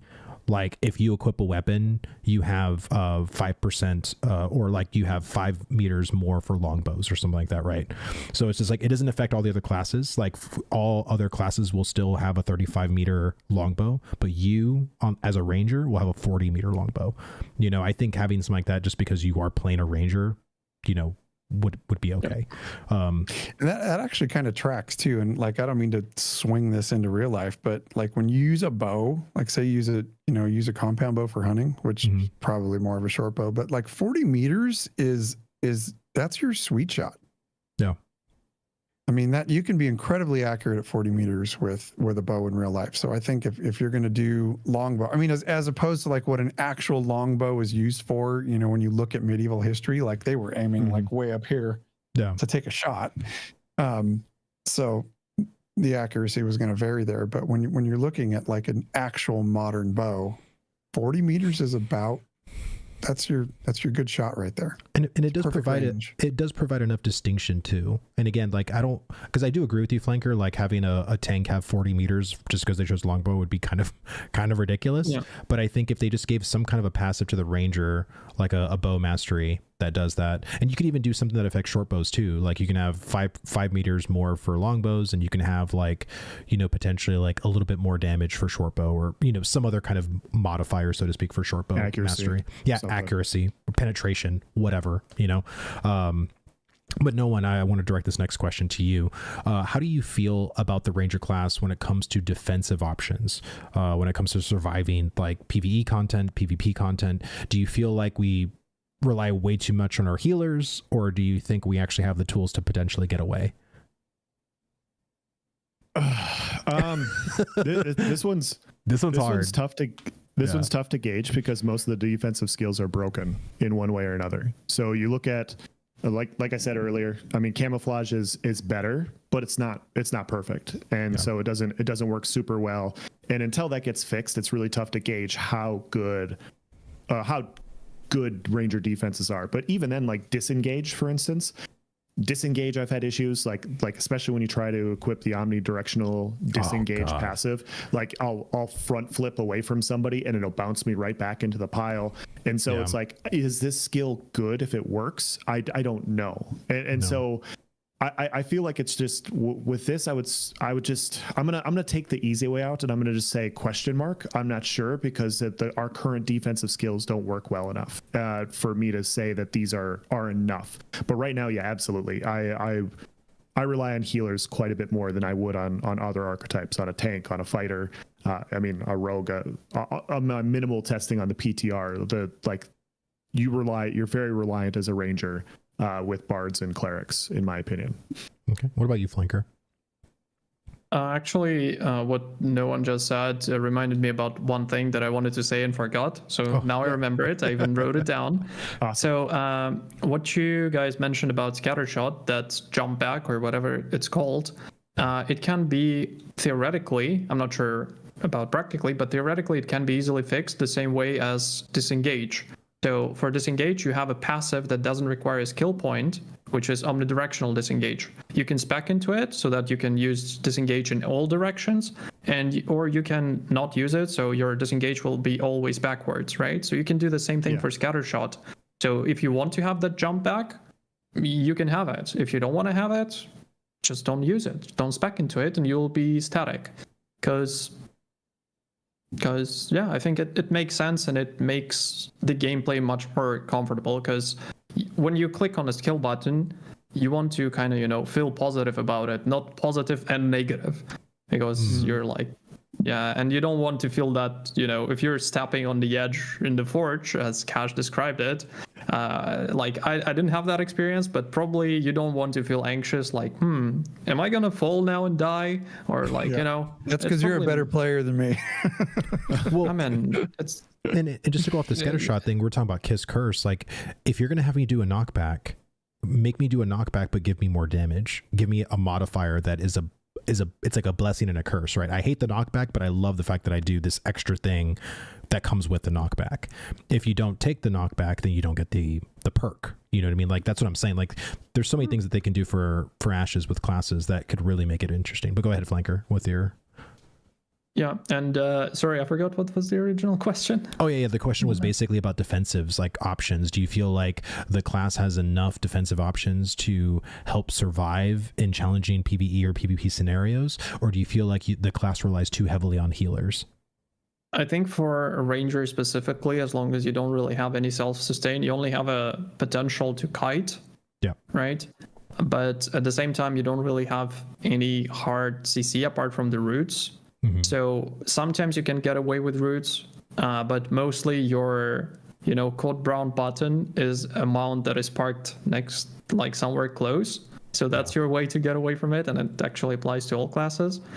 And that's actually one of the things that I've seen other guys in my guild doing, and I'm like, oh, actually I should use that as well, because it makes sense to, strategically park your mount somewhere close. So if something goes wrong, you can, or you need your cooldowns back, you can kite on a mount for, like a few seconds, or get your stamina back, that kind of thing. The problem with that is it's not only about Ranger not having that, but it's also about Ranger giving other classes much more dodge rolls. What I mean by that is, that there's a passive that when you dodge, when you successfully dodged an incoming projectile, you get some stamina back. Mm-hmm. So the problem with that is when you use a short bow, or God forbid you use barrage, or God forbid 2-3 rangers using barrage on the same target, it turns out into fucking circus where people are rolling infinitely, because they're just dodging like 10 projectiles at the same time. Right. And that's like, you actually want to deal damage, fine. You click the button, the person dodged, but at the same time, like, it dodged a lot. So it's like, something is not right about that, I feel like. Yeah. So at least it should count like dodging a single skill, not like, I guess. But I don't know how to fix that properly because I'm not a game developer. But but at the same time, you mostly, to answer your original question, you mostly need to rely on healers. Secondly, but the first thing and the most important thing is your positioning. Because that's what, like, when I rewatch my scrims or like mass PvP footage, then in those short breaks when I stop crying for a few seconds, I see him and I'm like, oh, my positioning is bad.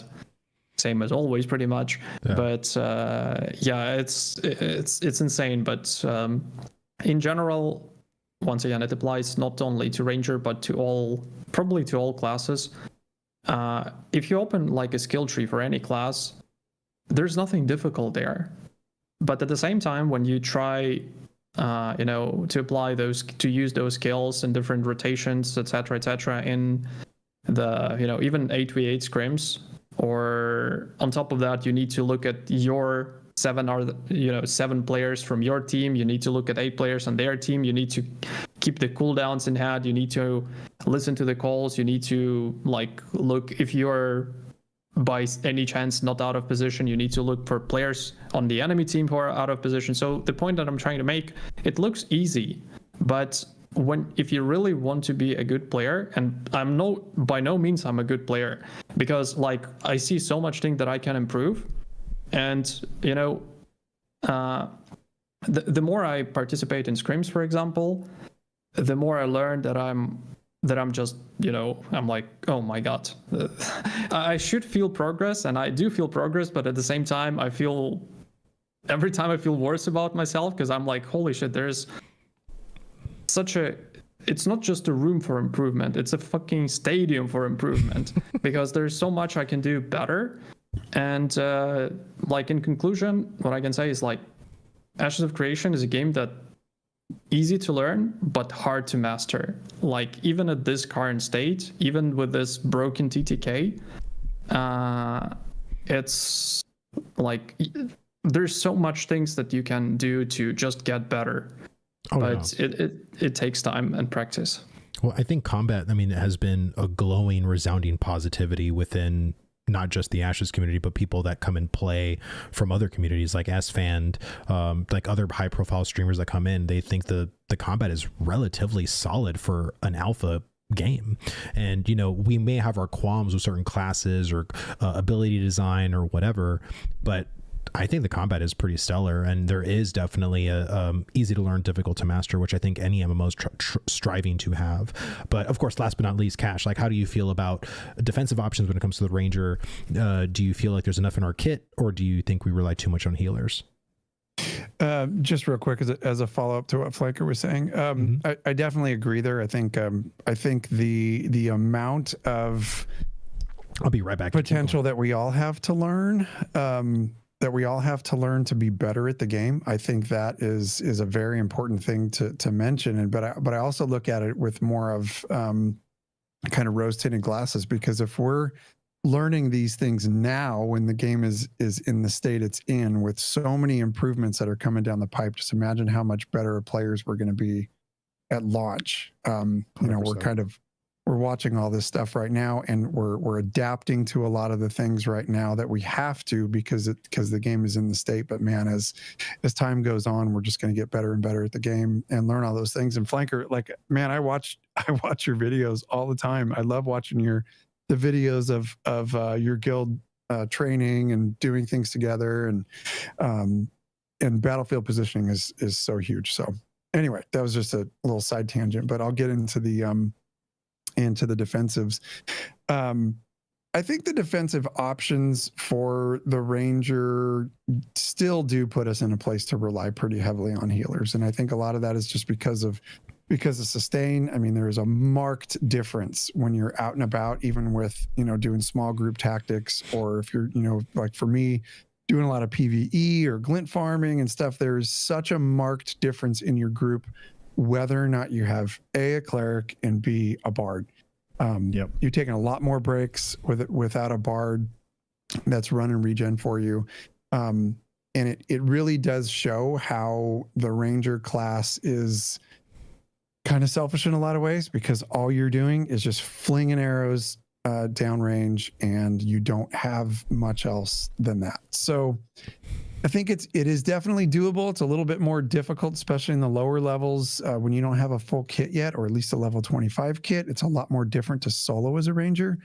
But there's still, like, you know, you can use weighted to kite mobs, you can use your escapes, you can stay mobile and still have some survivability there. But I would like to see maybe a little bit more defense built into the Ranger class. And when I say that, I specifically mean, like, Intrepid wants to go for an iconic look and feel for the Ranger. And I think one of those things that could be missing is maybe even a small heal, like a D&D cure wounds or something like that. If you're going to take something away, that's fine. But to give us a little bit more viability, like when we're out and about playing solo, I think that it would be really cool to at least have a small regen or a small heal for us.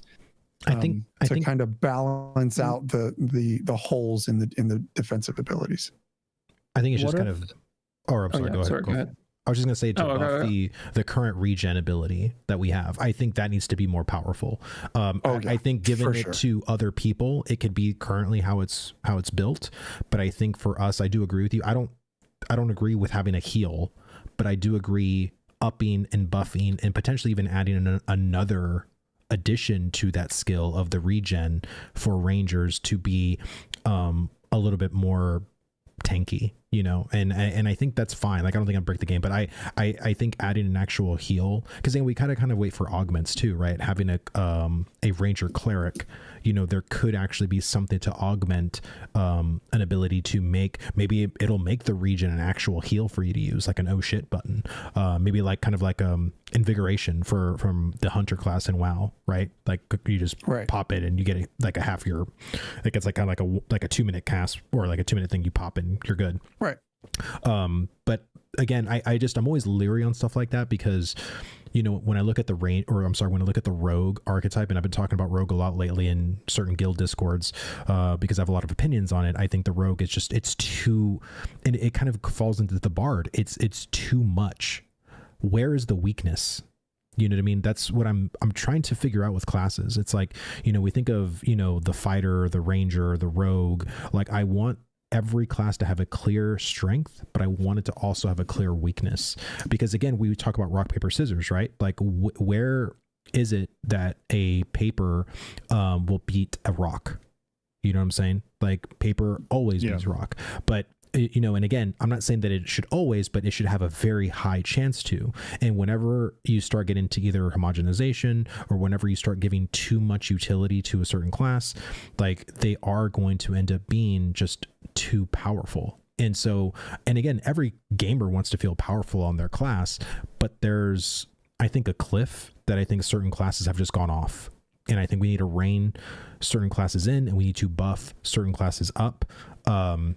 Because I personally am not of the philosophy of, oh, we'll just raise every other class to the bard. That is disaster.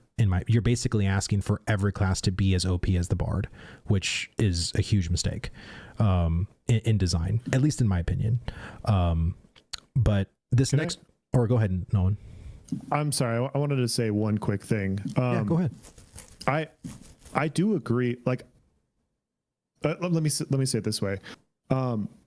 From a fundamental perspective, I understand why the Ranger would lack in sustain. You know, it operates at range. Range is a form of defense in general versus melee classes. So if you can do a good job of staying at range, you're not going to get hit. So you need to find some way to counteract that impact that you could potentially have. And lowering sustain is something that makes sense and falls in line there. However, I just wanted to say this real briefly because you guys brought it up as well. There are times where I'm out in the world and I see a caravan running by, and I actively do not attack it on my Ranger because I don't want to spend the time trying to kill the thing on the Ranger, because I know I'm going to have to sit down at some point and I'm going to have to rest and regen mana. And obviously, like, I'm going to I'll call guild members. They're on my fighter. It's different. Like, I'll just sit there and I'll unga bunga all day because I have infinite sustain, and I'll just be like, I'm taking this caravan down. I will fight whoever comes over here. I don't have to worry about anything. But on a Ranger, you have to make choices. Like, okay, I'm going to need this person's going to come back. And I'm going to have some stuff left over in order to deal with them. And so I can't just completely drain my pool. I got to go down to like half, and then I got to regen. And then while I'm not fighting, what is the caravan doing? It's regenning health. And so I know it's a very small thing, but that's how much of an impact the regen on Ranger has just on stuff that you want to do out in the world. And it's like, I feel like in some situations, I feel like I have to have a bard all the time in order to just be able to play. I did want to say something. I'll let you go, Flanker, but there's someone in the chat that says, but if everyone is OP, then it's just a choice of play style. Nerfing to bring others down to the level of others just makes every class less fun for the sake of balance. And that's true. Again, you're thinking of World of Warcraft. Every class in World of Warcraft is pretty much OP. Every class has a DR, a silence, a stun, a defensive, an opener, or not an opener, but like a major cooldown. Every class has the same shit. And what is the PvP state of World of Warcraft right now in retail? Non-existent. That's the problem.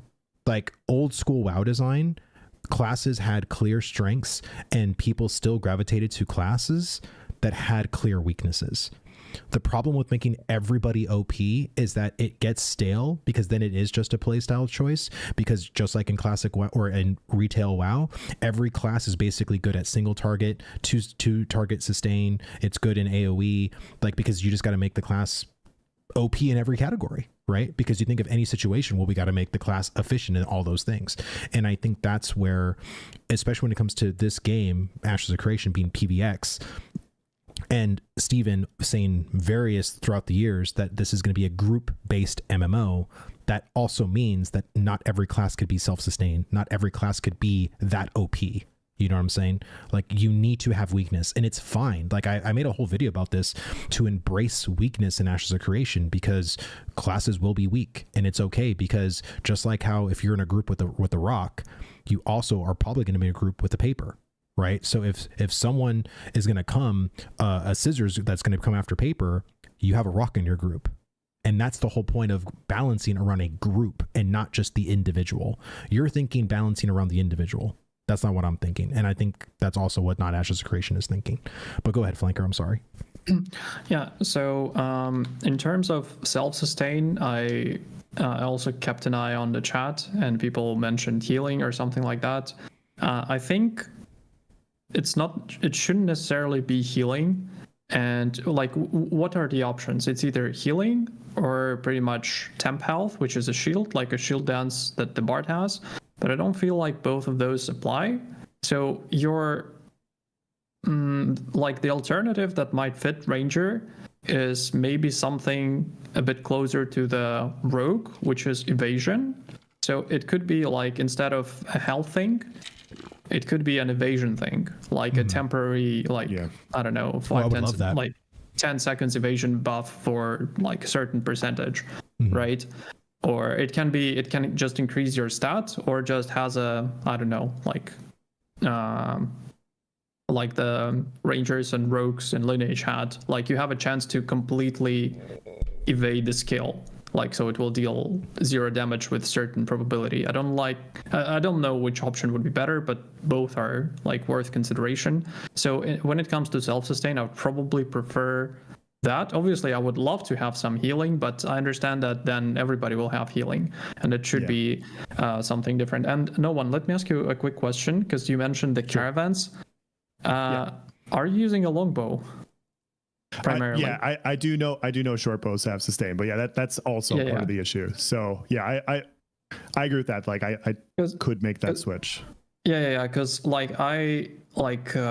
attacked a lot of caravans with our guild, and I attacked some of them solo, and I never had an issue with them, because you pretty much use a short bow, you trigger arrow storm, you use barrage, and you perma keep the arrow storm that boosts your damage insanely. And the thing about the barrage, especially if you use the bleeding ammo, right, which you kind of want to use if you're fighting a caravan, every time when you complete your auto attack combo, you use 2 finishers at the end, and both finishers reduce the cooldown of your barrage for 3 seconds. So instead of 12 seconds, it goes back to 6.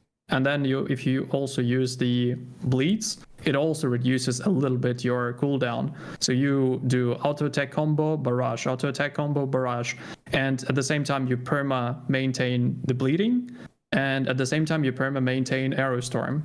And if you, and you can also click to scatter shots in the break, like if you want to add some more damage, and like you will have absolutely zero problem with killing a caravan solo.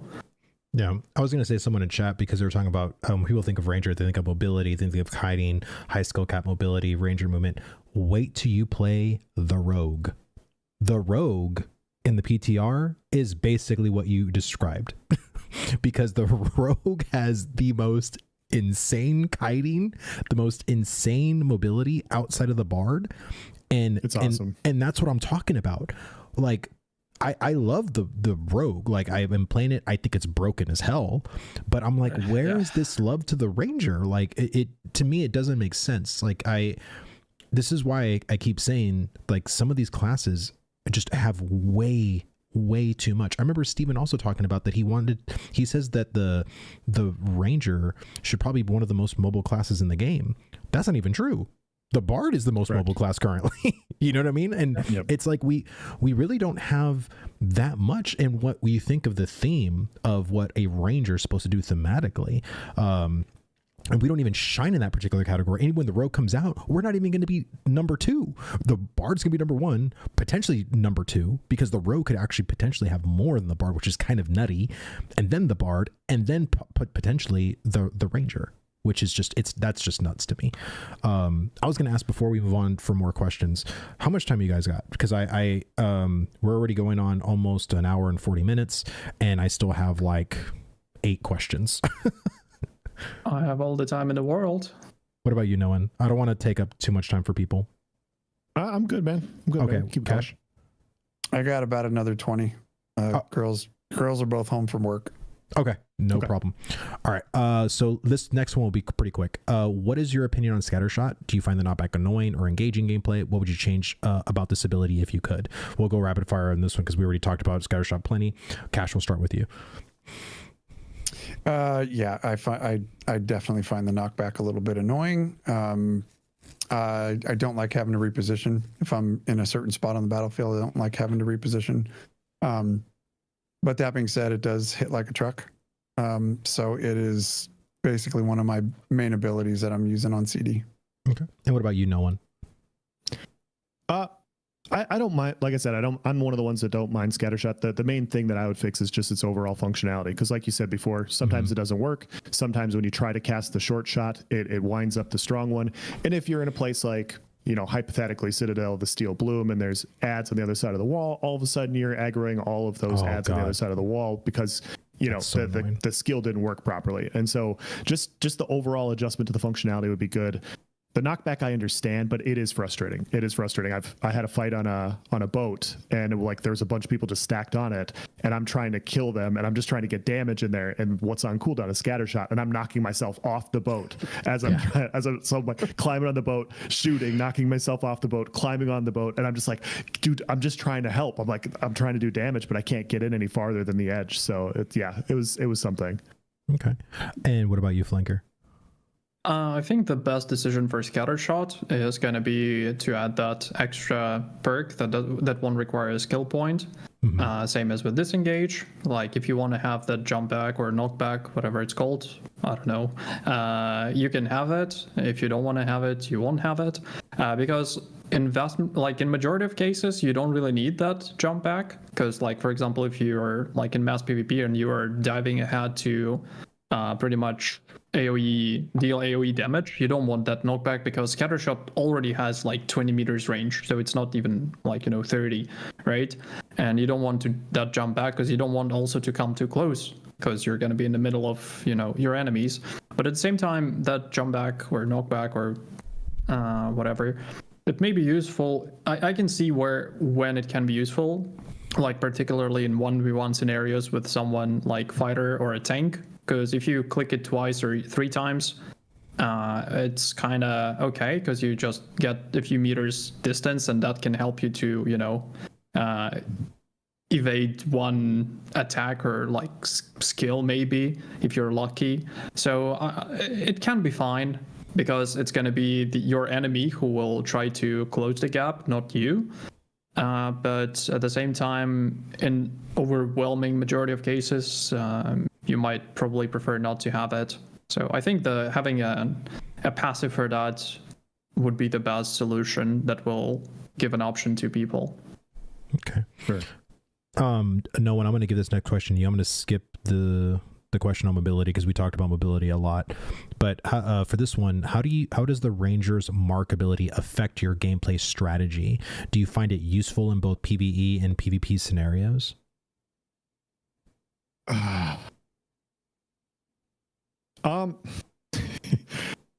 So I basically use it for opens. Like we talked about before, I utilize longbow a little bit more. I know snipe it's a very tough skill to utilize. I often utilize my marks with snipe because I'm going to get a little bit more out of it at that point in time. So in PvE and PvP, I utilize it then, really trying to maximize burst, stacking the crit damage, stacking everything at that point. I wish it was more than that, though. I really do. I wish there was more to marks than a 2-minute cooldown on a small window. At the same time, like, you would have to adjust the overall power of what the marks provided if you had a shorter cooldown on those things. So I wish it was more. Like the same thing like what Cash and Flanker here have been talking about with the barbs, like talking about having versatility in the same way the fighter has different forms. I wish you had that same versatility with the marks. I wish you could rotate between the different marks. Like, having one of them being mitigation would be really nice. Just rotate, like, oh my god, I'm gonna be fighting 2 tanks here, like I want to be a little bit beefier for this specific fight, and then you're able to switch to it. Okay, I'm coming in from stealth, I want the crit one or I want the pen one. Being able to utilize them more is cool. Them sharing the same long 2-minute cooldown, I think there's more that could be done. Yeah. And what about you, Flanker? When it comes to the mark system, do you feel like you're just going with I'm going to go with the Tiger and that's it, like in both scenarios, like it's just kind of a set it and forget it kind of thing? Or do you have like an actual strategy when it comes to the system?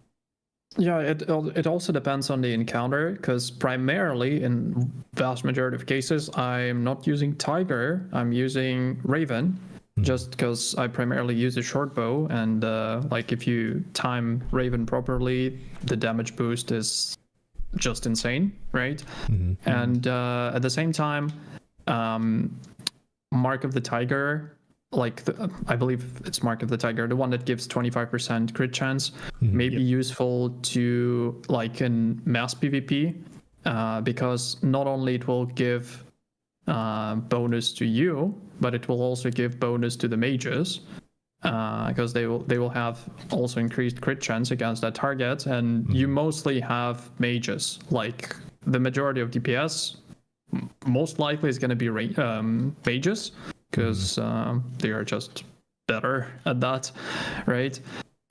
So, but at the same time, I feel like, I don't know, like 8 seconds in 1 minute is kind of okay, but I feel like it's maybe a little bit too long of a cooldown. I'm not sure if 30 seconds will be... No, 30 seconds, I think it's going to be too much. Maybe like 40 seconds will be the sweet spot. In terms of if you can only use one mark, or at least you maybe, like, I feel like the best possible way when it comes to like the class design is that if you had all 3 and you could choose which one you use, like situationally, but I don't know how to like implement it properly without making Ranger too OP, because they currently share cooldown. Yeah, they currently share cooldown. You can't really avoid that, because then it's going to be OP, right? You can have any mark. But at the same time, I don't know. I think hunts and marks need to be combined. So, and there needs to be another major cooldown that you would use similar to like the lightning reload, right? So just do something else, because I think the marks, in my opinion, are just kind of lackluster.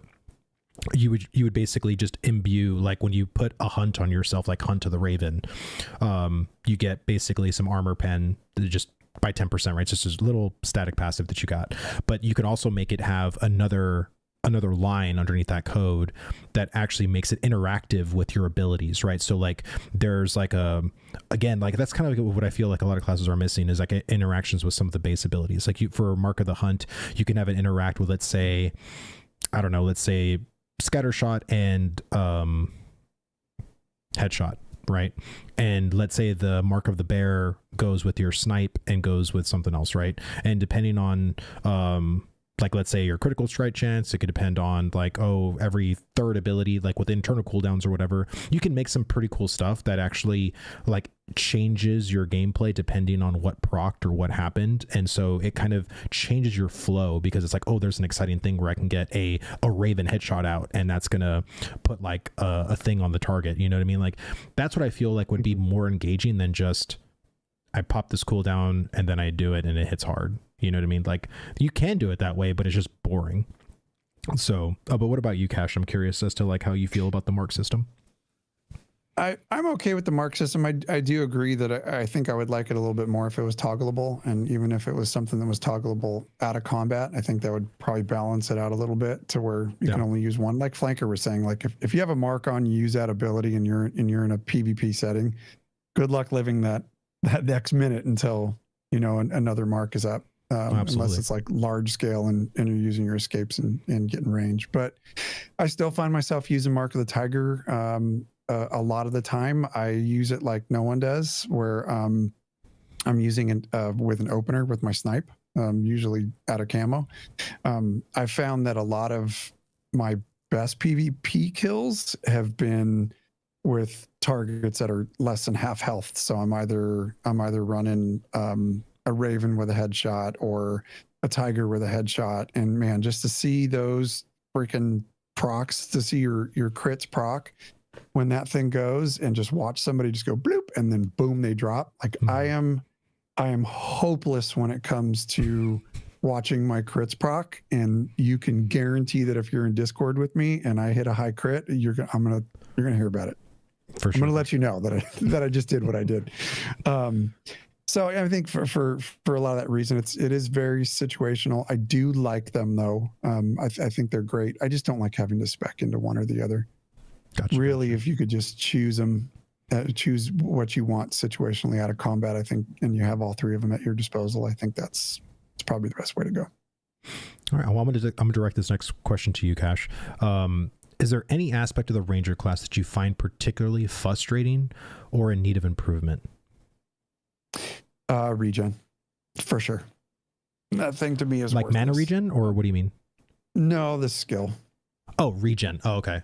Yeah. Or that skill. I don't feel that it's what it could be. I think it definitely does need some adjustments so that you can actually feel it. I mean, I think if you're going to put a buff on somebody, they should be able to feel what you're doing.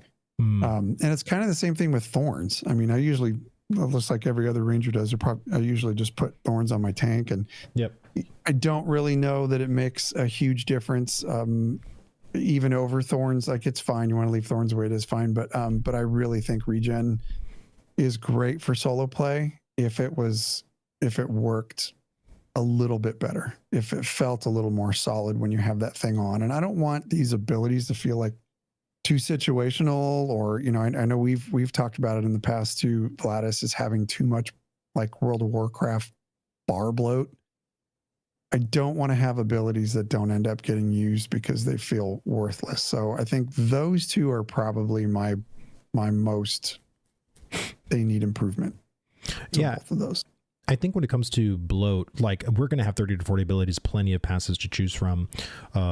That's why I want a lot of passives. Like when I asked, ChatGPT or Grok, like what would an efficient amount of nodes, like total nodes for a talent tree for a class, like at level 50.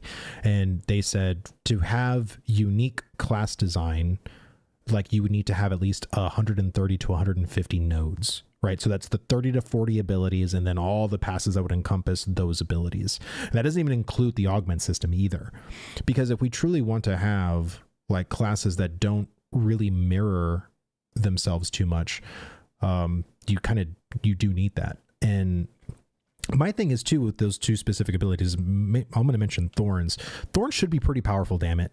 Like it really should. Like we're the only class that can do it. And if it is a little bit on the OP side, it's like, okay, like it doesn't, you can make it last not that long, right? Which it doesn't really last that long anyway. It was in like what, 15 minutes? You know what I mean? Like it should do, it should do more than what it does. And I feel like as far as like all of the buffs or just the patch notes in general we've gotten, Ranger has literally been completely not worked on. Out of all the patch notes, we've gotten one new passive. We got a passive lattice. That's it. We got a passive. That's all we got. That's like, it just. But I mean, with thorns, like how about like a chance to proc a snare? Oh yeah, you know, like, something. I mean, else. more than that too. It needs. The thing is that a lot of these things that we have on the Ranger that we can give to other players, like just like, you know, providing mana to a bar, like from a bard's perspective, right? Like that's a pretty powerful thing to give to a group, and that's a group wide. I think having an ability that only you can cast should actually do something more than just like a set it forget it. Really doesn't do too much, but you'd want to put it on the tank, right? Like no, like it should actually mean something. You know what I mean? And I think that's what's really frustrating to me is that the Ranger just is too safe. They're going the safe route, and I want them to go the distance, you know, put some really interesting things into the classes. Treat the rogue or treat the Ranger like the rogue, you know what I mean? Make the freaking Ranger OP, man, and then we'll deal with it then. But it's just well, like it was the same thing with Bard, right? Like everybody was like, they got to nail Bard. Well, and damn, did they nail Bard? They nailed Rogue's it. going to be the same thing. Mm-hmm. Summoner's going to be the same thing. Oh yeah, I mean it's like some of these other classes that I think the two classes that I feel are in real need of like love is the Ranger and the tank. Like just my opinion, I think those two classes have been suffering for quite some time. There was a lot of changes they currently made to the tank. I'm really excited to get into the tank roundtable discussion, but I mean I think for me it's just Ranger lacks a lot of identity and it lacks ability interaction. That to me is really important to me as a player. I understand that there is tertiary interaction with, you know, setting up your stuns out of days, going into knockbacks or what all that. I want ability interaction. I want, you know, headshot effects directly affects another Ranger ability. And I want that that's, you know, and maybe it's my WoW brain. That's why I want that. But I think it just makes it more engaging. It makes it more fun. It gives actual, especially when you get to pick and choose the list of abilities. Like once we do have 30 to 40 abilities to choose from, pairing certain abilities because of their interactions is going to be very powerful, and it's going to make hard decisions because you're like, damn, I would love to have like these 6 abilities, but if I have these 6 abilities, then I'm going to have to sacrifice like these other utility things or these other things I would want to have as well, but I can't have all of it, you know. And that's the kind of you know world that I would love to live in the future. But no one, what about you? Like, what do you find when you're playing the Ranger like frustrating or still need improvement, whether it's like class design, abilities, you know, whatever?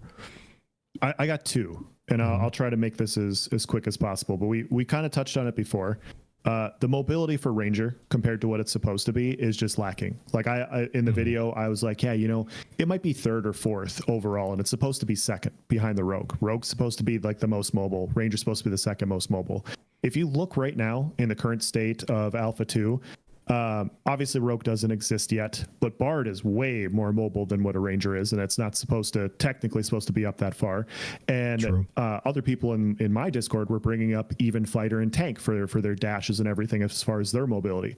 And when you really consider like dodge roll tech that currently exists in the game, which I like, by the way, I'm not saying it's a bad thing, being like I like the mobility that exists, that makes disengage and airstrike just a little bit more underwhelming. And having a 10% movement passive is just it's not enough compared to like what everything else is. Like I run around on the mule. I got the 170% movement speed. I put the 10% Ranger movement speed on it. My Bard friend can run right next to me. He literally runs as fast as I do on my mule, and he just runs along. He's like, yeah, I don't need a mount. Why would I run a mount? Like I'll just freaking run. And so you look at that type of mobility, and you know, maybe this is just, you know, maybe I'm secretly calling for Bard nerfs, but it's just kind of weird that the Ranger just is it right now. It's mediocre for mobility. That's the best way to put it. And then the other thing is I want Ranger to look skillful, because that's what bows are. Bows are skillful. They're precise. They're accurate. They're you have all these things, and it lends itself to single target. And I do. This is me. I know, but the fact that the best skill on the Ranger vines is just so antithetical to the entire bow, ranger type. Like, hey, cool, like I got headshot, I'm very skilled, like I can kill you, but my best skill is a 40 meter AoE. And I think that's where my disconnect is. I think you can have damage over time effects. I think you can have single target disengages. I think you can have a bunch of really cool, impactful single target abilities on the ranger, because it's supposed to be adept with this, like how they're building it. It's supposed to be adept with a bow, and them not leaning into that, I feel like, to me, it's a miss. And I just feel like there could be so much more. Because like you said, if sometimes it feels like you're spamming buttons, there is some interaction, but there's not a link of combinations. It's not, it's, if I have a certain barb, like if I'm running the bleed, well, obviously I'm going to put vines down afterwards. If I'm running the concussive, I'm going to hit the lightning arrow to silence my enemy. It's very if A then B, and there's not as many combinations built in. And I think combinations is where this type of archetype could be really fun. Well, before Flanker goes, Cash, do you want to go ahead and dip out? I feel like we can probably continue with no one in Flanker if you want to go spend time with your daughters. I totally understand.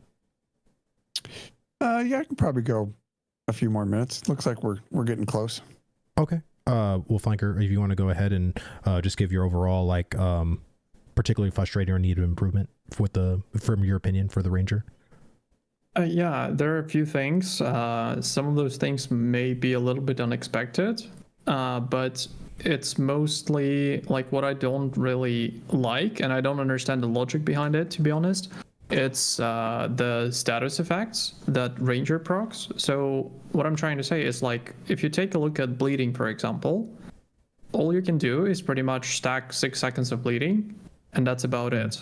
On the other hand, like, yeah, obviously you can improve it to hemorrhaging, but there are two options: either the snipe, which you barely use mid combat, if you use it at all, and Winefield. But Winefield, you usually start with that in the vast majority of cases, so you it's possible, but it doesn't really make much sense. At the same time, if you take a look at Mage and his burning, right, you can stack it to 24 seconds, and then you can, with one click of a button with like pretty much instant cast, which is a combust kill, it triggers all the damage to conflagrate it or something like that. Yep. Right? And it converts all the damage from burning to a 5 seconds accelerated dot with 30% bonus. And I'm like, why wouldn't you do the same thing for a Ranger? Because like, why bleeding is so kind of weak? It doesn't feel significant. Yeah. Right? Then the second thing is, like, when it comes to snares and chill, they're kind of okay-ish, because the chills give 50% flat, and snares have to be stacked. But if you stack 3 of them, it's 75%, which is kind of all right. I can get that. But at the same time,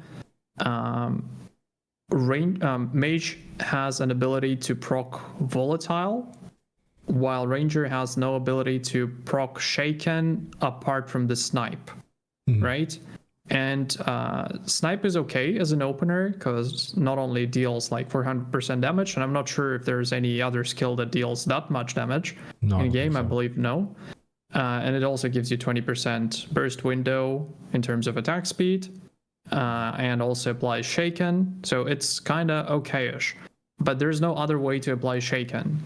And while for Mage, it's just a default proc, right? If you choose to do so. Then on top of that, when it comes to longbow weapon skill trees, I'm like, what do you have there? Staggered, that doesn't give you anything. I mean, other players might benefit from that, but most of those players have staggers anyway. Damn.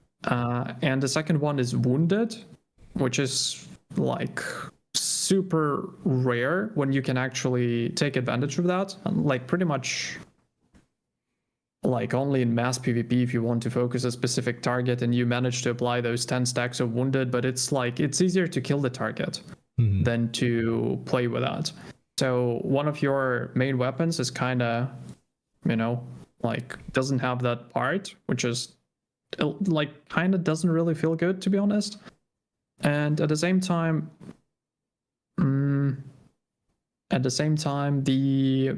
the skills for Ranger, which are like the self buffs or just buffs, which is regeneration and thorns.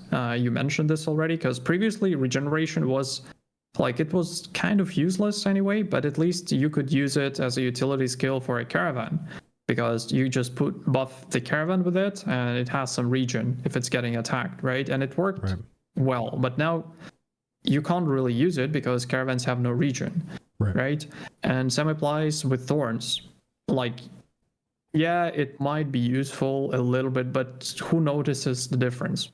I don't think anybody does.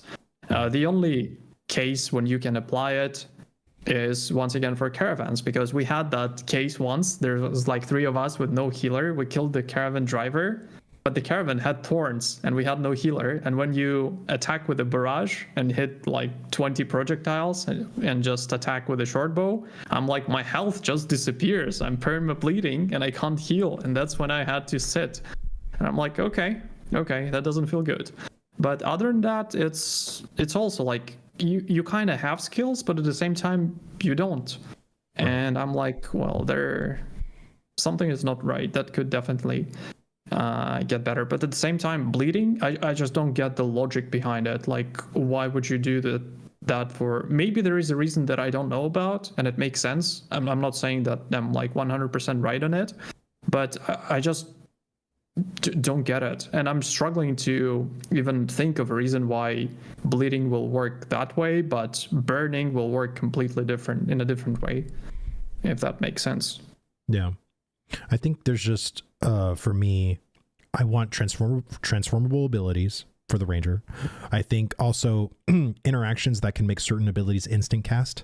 Like, so like headshot, you have to actually cast it. But if there were actual interactions with some other abilities, like let's say if there was an actual buff that Barrage gave you for each crit that stacks up to 10, for each crit you get on Barrage, once you get to 10, you have a free instant cast headshot, like stuff like that. Like I just want to see more abilities have interactions with other abilities, and that's not that doesn't just go with the Ranger, that goes for all the classes, because I think that to me is what I loved about WoW, is being able to learn my rotation and learn what works with other abilities. And especially I think this is gonna be even more advanced than that, because you're going to be able to choose your rotation based off of the abilities you selected from the talent tree, like eventually, like once we have the complete kit. And I think that's going to be very exciting. So if you think of different pair options that, oh well, this ability pairs really well with this ability, and then I can add this ability as a finisher, this ability as a great opener, this cooldown here, and now you have yourself a great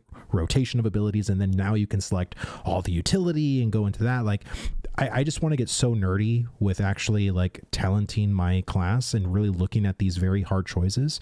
I think the other thing too is I really want more choice nodes. And I think that's what the Rogue needs actually is. I think the Rogue has way too much dart and dash. And I'm like, look, I don't mind them having all those options, but they should have one of those options, not all of them. And I think certain classes go way too much into that, where a simple just adding 3 abilities in a choice node, and you can only choose one of the 3, but not all 3. And I think there's needing more of those kind of choices. I want hard decisions to make. And I just feel like when I look at classes, like there's not really a lot of hard decisions to make right now for really any of them. And when I ask people about that, they're like, well, no, not really. Because some classes just have very great abilities, and some abilities are just not that well using. So you just don't use them. Do you feel like, if you don't mind me asking, do you feel like Intrepid did a much better job in terms of synergy of this kit skills for Mage? I think Mage, so how I would kind of tier it off is that I think Rogue and Bard I think every class used to be up to the Rogue and Bard standard, but I think Mage it would not take much to get the Mage up to that standard. I think the other classes suffer way more greatly. I think the Cleric, I think the Tank, I think the Fighter, and I think the Ranger have a lot more ways to go Like if it was a race, the bard and rogue already finished the race and the mage is already on the straightaway, like gunning for the finish line, we're like a lap behind. Like all the other classes are like a lap behind. Actually, if you don't mind me to add one more thing, there's one more thing that I kind of mentioned in the conversation with my guildmates. Is like I feel like majority of ranger skills are very, very situational. So you don't really have skills that just, click and deal damage. What I'm trying, like, for example, barrage, yes, that's an example of that skill. Yep. Snipe, maybe, but once again, snipe is very situational. Yeah, no, it's situational. Headshot is also situational. You don't really want to use it when the target is full HP. It's a finisher. Then you have thundering shot, which also you wanna, you mostly want to use it when you're applying silence or just as a damage skill. But at the same time, it also has 2 seconds of cast time. So in many cases, it makes sense for you to just auto attack and to trigger Aerostorm again, right? Mm-hmm. Then airstrike, super situational and also has a long cooldown, right? Yeah. And raining death is kind of okayish, but it deals 100% damage. Yeah, it's pretty terrible. They need a buff. And 45 seconds cooldown. Yeah. It's a lot. The only good thing is you can shoot it over the tank wall, which is nice. But other than that, what else do you have? Nothing just really. Barrage and auto attack basically until you get to 50%. Exactly. It's boring, and that's what I mean. Like if you had modifiers. Oh wait, sorry. I forgot about the scatter shot. But also, scatter shot has 20 meters range, so you can't use it all the time. Yeah. Right. So yeah. Yeah, it's just you if you had, and I think because of how Scattershot and Barrage works, like those two abilities can be very transformative, in my opinion, to other abilities that actually have interactions. And then again, if you were to have a transformed ability like Snipe, to where at 100% health on a target, it works just the way it works. But after that, it transforms into like another whole ability that has a whole other function to it. And I think that would, again, and I think if you had certain interactions that made other abilities like instant cast, or something like that, like it could really be like a cool whack-a-mole experience. Because that was my thing in WoW when I played the Survival Hunter, was explosive shot, black arrow, and serpent sting, arcane shot. Like you had certain things where you can get a free arcane shot, you had certain things where you can actually reset your explosive shot and just keep pumping out some unga bunga damage, which was just so much fun. And it was just very simple interactions. And I think, again, it wouldn't take much for Ranger to be a very interesting and very fun class to play. And people are having fun with it now. After playing WoW for almost 8 years, I just find the Ranger to be so basic, bitch. It's just so basic. It needs more. To a degree, yes, but it's still I think that the fans of the class will still play it, and I will play Ranger because I don't like jumping from one class to another. I will still play it, but at the same time, just even a simple comparison to Mage. Mage has 3 firebolts that you can just click, click, click, and it's already damage. They have and once again, I'm not saying that Mage is OP because they kill me in PvP 1v1. It's totally fine. But I'm just making a comparison. Same with Combust, right? It's instant cast. It doesn't deal a lot of damage, but at the same time, it's instant. Then if you use Blink and Lightning Strike or whatever you do, it's also instant damage. Well, so the burst potential for Mage is just very good. While for Ranger, you need to actually, stars to line up.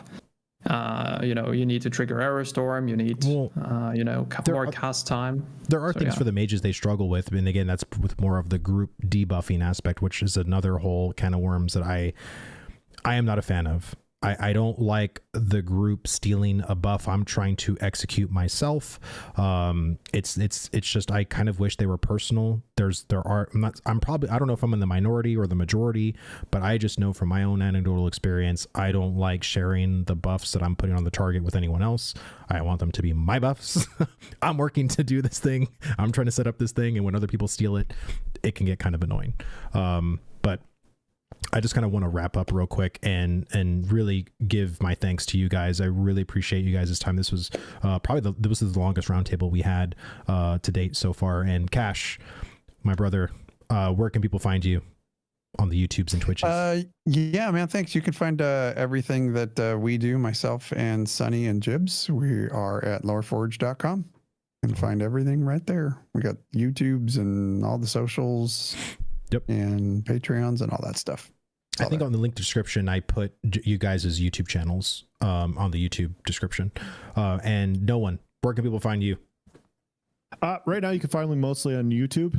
My channel is No One. You'll find me there talking about all things Ashes of Creation related, whatever catches my fancy at the time. Also have a Discord where we chat about all things Ashes of Creation, good or bad. And, just like having differing viewpoints, different points of view, because as like Vladis is having this conversation, we all want to make the game better. And there's a lot of different ways to go about doing that. And discussion is driving it in that direction, in my opinion. Absolutely. And last but certainly not least, my brother Flanker, where can people find you? People can mostly find me on YouTube currently. You just pretty much type Flanker Ashes of Creation and I guess you'll find me. Please don't find me on TikTok because your For You feed will be infested with my TikToks. And I also have Twitch, but I don't really stream very often right now. And the main reason is because Ashes of Creation is not a very stream-friendly game. You can't really stream a lot of things because you want to keep it in secret. But at the same time, I'm thinking how can I possibly change that? So streams will definitely be back.